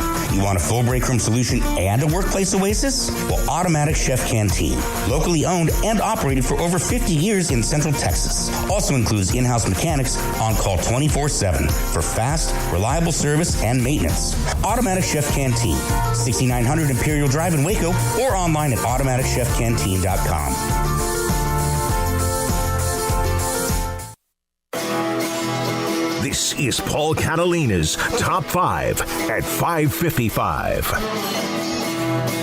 Top 5 benefits to a 16-team playoff. Since it was thrown out there today that 16 could be the number, which I never thought we'd see, considering that, we had to kick and scratch and claw and beg, borrow, and steal to get to 4. It's just a sign of why it's kind of foolish to freak out too much over one thing, especially one thing that's just a rumor, or even if it's a little bit confirmed. Because did any of us really believe it's always going to stay at 4? No. Because everything revolves around money. And so as much as I don't know, man, we might stay at 6. You mean to tell me, you money-hungry fools, that you're really not all that sure about expanding the playoff that would bring in hundreds of millions of more to, you just want to stay, 4 is good, all right. What they're trying to do is expand it and not share the money with some of the other people. Exactly, dude. It's all posturing and politics. That's like 99% of this stuff is politics. All right. Number 5, most fans will love it. Now, I'm sure there's some people that won't like it, but most fans would love it because, again, you've got a much better chance of getting in the thing, even if you're the terrible matchup of the 16, and probably wouldn't be a 1, but, that 16 seed, at least you're in it. It beats the Outback Bowl. Yeah, I mean, I maintain that, it's almost impossible for Washington State or Baylor or just name any number of schools that aren't quite on that top level, or even the ones that are maybe knocking on that door that haven't broken through, that aren't, invited to the country club. Well, it's impossible to do if you never get an opportunity to prove yourself. And I know you get to prove yourself throughout the regular season, but I think being able to say, hey, we're in the playoff, we're going up against Wisconsin in round 1, and we've got a chance to play the winner of Florida State and Michigan in round 2. And who the hell knows? Maybe we win that, and then we go play Ohio. Like, what do you think that does for a program? Yeah. Now, maybe Cincinnati or Baylor or whoever loses in the first round of these teams, but at least they got the freaking chance to be a part of it, to be a part of the party and get their fans excited and all of that. And that's how you can build programs. And why would you want to be why would you not be thinking of the future and wanting, hey, maybe it's imperative for us as an industry to build up some more programs outside of the same 25 that we talk about constantly. Yeah. And you're everything's cyclical. One day Nick Saban will leave Alabama and they'll fall into mediocrity for a little bit, and people will wonder, and then they'll go through a couple coaches because it happens to literally everyone. Except for maybe Ohio State. They've had the shortest periods of mediocrity in anyone's tenure, but everyone else happened to Notre Dame. Name a school that's great. It's happened to them. Michigan's just maybe not coming out of it. Number 4 makes recruiting, because of what Craig just said, it makes recruiting more interesting. Look, if you can say you're going to have a chance to be in the playoff, then there might be some guys that you can nab away from the big dogs, because that is something, especially now if, say you play a classic game and lose in the last couple of seconds, and you've got a wide receiver that really likes your program, and he knows if he had come there, he could be the thing that got you over that hump. You can legitimately tell him that now. As to right now, most of the time you're kind of, Clark Lee can stand up and say, we intend Vanderbilt to be the best program in the country. Great, Clark. That's great to have lofty goals, but nobody's going to hold our breath until you get there. And it's not Clark Lee's fault. I love the point about why would you not want to make the sport of which you run or why would you not want to make everyone else around you better or give them a chance to be better or fresh? Because some schools don't want that. Yeah, or just some people in power don't. It's bizarre to me. It's like when I hear, we can't expand the playoff. We might have blowouts in the first round. It's like, you're arguing for less football? Like, what? But you're already having blowouts in the first round. But these are also the people who, when football season's over, it's like, I got 6 months until I'm well, then. Yeah. I mean, Cincinnati, for example, they definitely saw a boost in recruiting based off of last year. I mean, I think, you win and recruits become interested in you, or you make a big shift like going to the Big 12, and all of a sudden BYU and UCF and Cincinnati and Houston are going to see some spikes as a result of that. So already have. You know what? You want to think BYU's extra scary is? Look, there's a lot of really good Mormon kid football players, right? Kids that want to go to BYU, but maybe they don't go to BYU because they were outside the college football playoff, and so they take their journey somewhere else. Well, now, if they want to go to the Mormon school and go to the college football playoff, they can do that now. So I'm not just talking about just Mormons, but if you're going to BYU, it's a good chance that you're part of that faith. I mean, and let's be real about this. Promoting or helping others raise their profiles is not going to bring down the ones that are already in the club. You can't get kicked out of that club, basically. I mean, we've seen every scenario basically under the sun, and it's still the same 25 or so that it's been. Maybe Clemson's got an invite here recently. They got confirmed. They just got. They woke up. Just telling people, and I know this is probably not the best example, but just telling people that Dr. Pepper's a good soda pop hurt Coca-Cola. No. So my point being, it's still going to be Georgia, Alabama, Ohio Ohio State, Texas at number 1 in these recruiting rankings. But what's so wrong with, like, every once in a while, like, Iowa State's at 15 and has just a damn good class. And maybe that propels them into, something. But I don't know. Some people are anti that for some reason. Number 3, look, can keep the Big Ten and the SEC at 3 teams each and a happy, because most of the time in a 16-team playoff, I would say that 6 of those teams, maybe even 8, will be from those 2 leagues. It won't be 6. It will absolutely be more than 6. Well, yeah, but I'm like bare minimum. Yeah. On the worst possible year for either conference. Yeah. They're still probably getting 3 teams. Yeah, I mean, last year, you probably would have had Ohio State, Michigan State. Yeah. And then, the SEC. Alabama, Georgia, Ole Miss. Yeah. How about this, along with what Wayne Gerbach on the chat room, he brought up, do you think that maybe Warren moving it to 16 is some sort of give and take with Sankey? I could see Sankey going along with automatic qualifiers if the number is larger in the college football playoff. Well, that makes sense. I mean, that's a good point. Thank you, Wayne. Appreciate the chat. So, I mean, it's all going to be a negotiation. Number 2, more teams should equal more value. Now, I won't say will equal more value, because there could be some economists that say, well, if you put more teams in it, then okay. But you would think, if I'm a television network and I'm bidding on something that could be 4 as opposed to something that would be 16, the 16 would be more, because it's more games I can put on. It's 4 times more. It's more advertising I can sell. It's more, content. It's more. That's what they're about, right?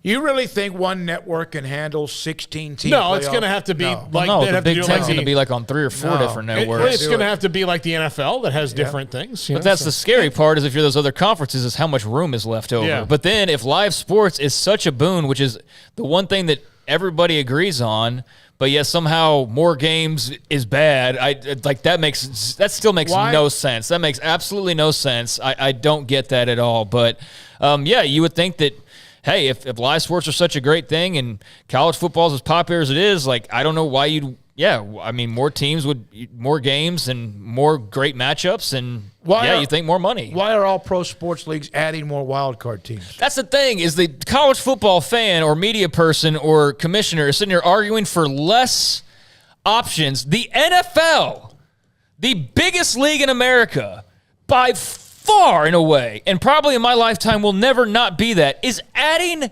just like spare teams to the playoffs. Like, you spares play because we don't even care, because it's just more games and more money. Like, reconcile that with me. How the NFL's doing one thing and college football figures are trying to argue the opposite of what the NFL is doing is good for the money part of it. That doesn't make any sense to me. Yeah. Unless you're arguing on an individual basis, then yes, it might be good for the Big Ten, or it might be good for the SEC, and we don't care about college football, but that makes absolutely no sense. And I need somebody to explain that for me. Yeah. You can't. Yeah, I can't either. All right, and number 1, again, following up, inclusion is better for college football. I think the model that college football needs is the high-end Vegas buffet. Don't send me to a restaurant that has 3 things on the menu. I'm here to enjoy myself. I want to go to have shrimp for breakfast, man. That's what I want. Have you ever had shrimp? Better. You get tied up by 10 o'clock. Well, I'm just saying that they're going like against it, where they're trying to eliminate things that could make them more money. Some are now wanting Craig to run for college football commissioner. You know what? Let's go. Let's party. I got a lot of ideas. You guys can help me out with that. Yeah. I'll definitely source opinions and feedback. But you'll actually listen. I would actually listen. Yeah. I won't BS you and become all arrogant like a lot of these guys do when they're in that position for a lengthy amount of time and go sit there and act all smug like all due respect, Bill Hancock gave us his time and that was great, but there was some smugness there that I just can't relate to. And I just, that NFL thing in particular, that's what drives me insane, is that this is a league that absolutely dominates. And if you haven't heard Tim Brando rant about how the NFL is just picked at college football and picked at college football and picked at college football and taken all these opportunities that college football was just too big-headed to realize or care about at the time, NFL said, we'll take that. Thank you. Oh, yeah, we'll take Saturdays. That'll be great for us. Yeah, absolutely. And their brand just gets bigger and bigger, and they grow, and they're like, let's add playoff teams. The playoffs are already great. We already have a bunch of teams that make it, but let's add more. And college football is saying, let's do all of the opposite of what the NFL is doing to be immensely successful. The stupid thing is that it's not like the NFL shoved college football off of Saturdays. College football just walked out of the room on its own accord, and the NFL's like, are you guys really going to Are you really going to not put games on that day? Okay. From Jason, ooh, shrimp for breakfast would have my guts bubble. My bubble guts. Hey, look, if you've ever been to the Palladium Buffet at Caesars. 6-11. Hey, Palladium Buffet at Caesars, man. Hey, Emery Winter, Levi Caraway, Garrett Ross, thank you for staying with us late. You all, college football fans and more, thank you so much to our sponsors. Well, Paul Catalina, Craig Smoak, I'm David Smoak. Good night. Sikkim 365 Radio and 365 Sports.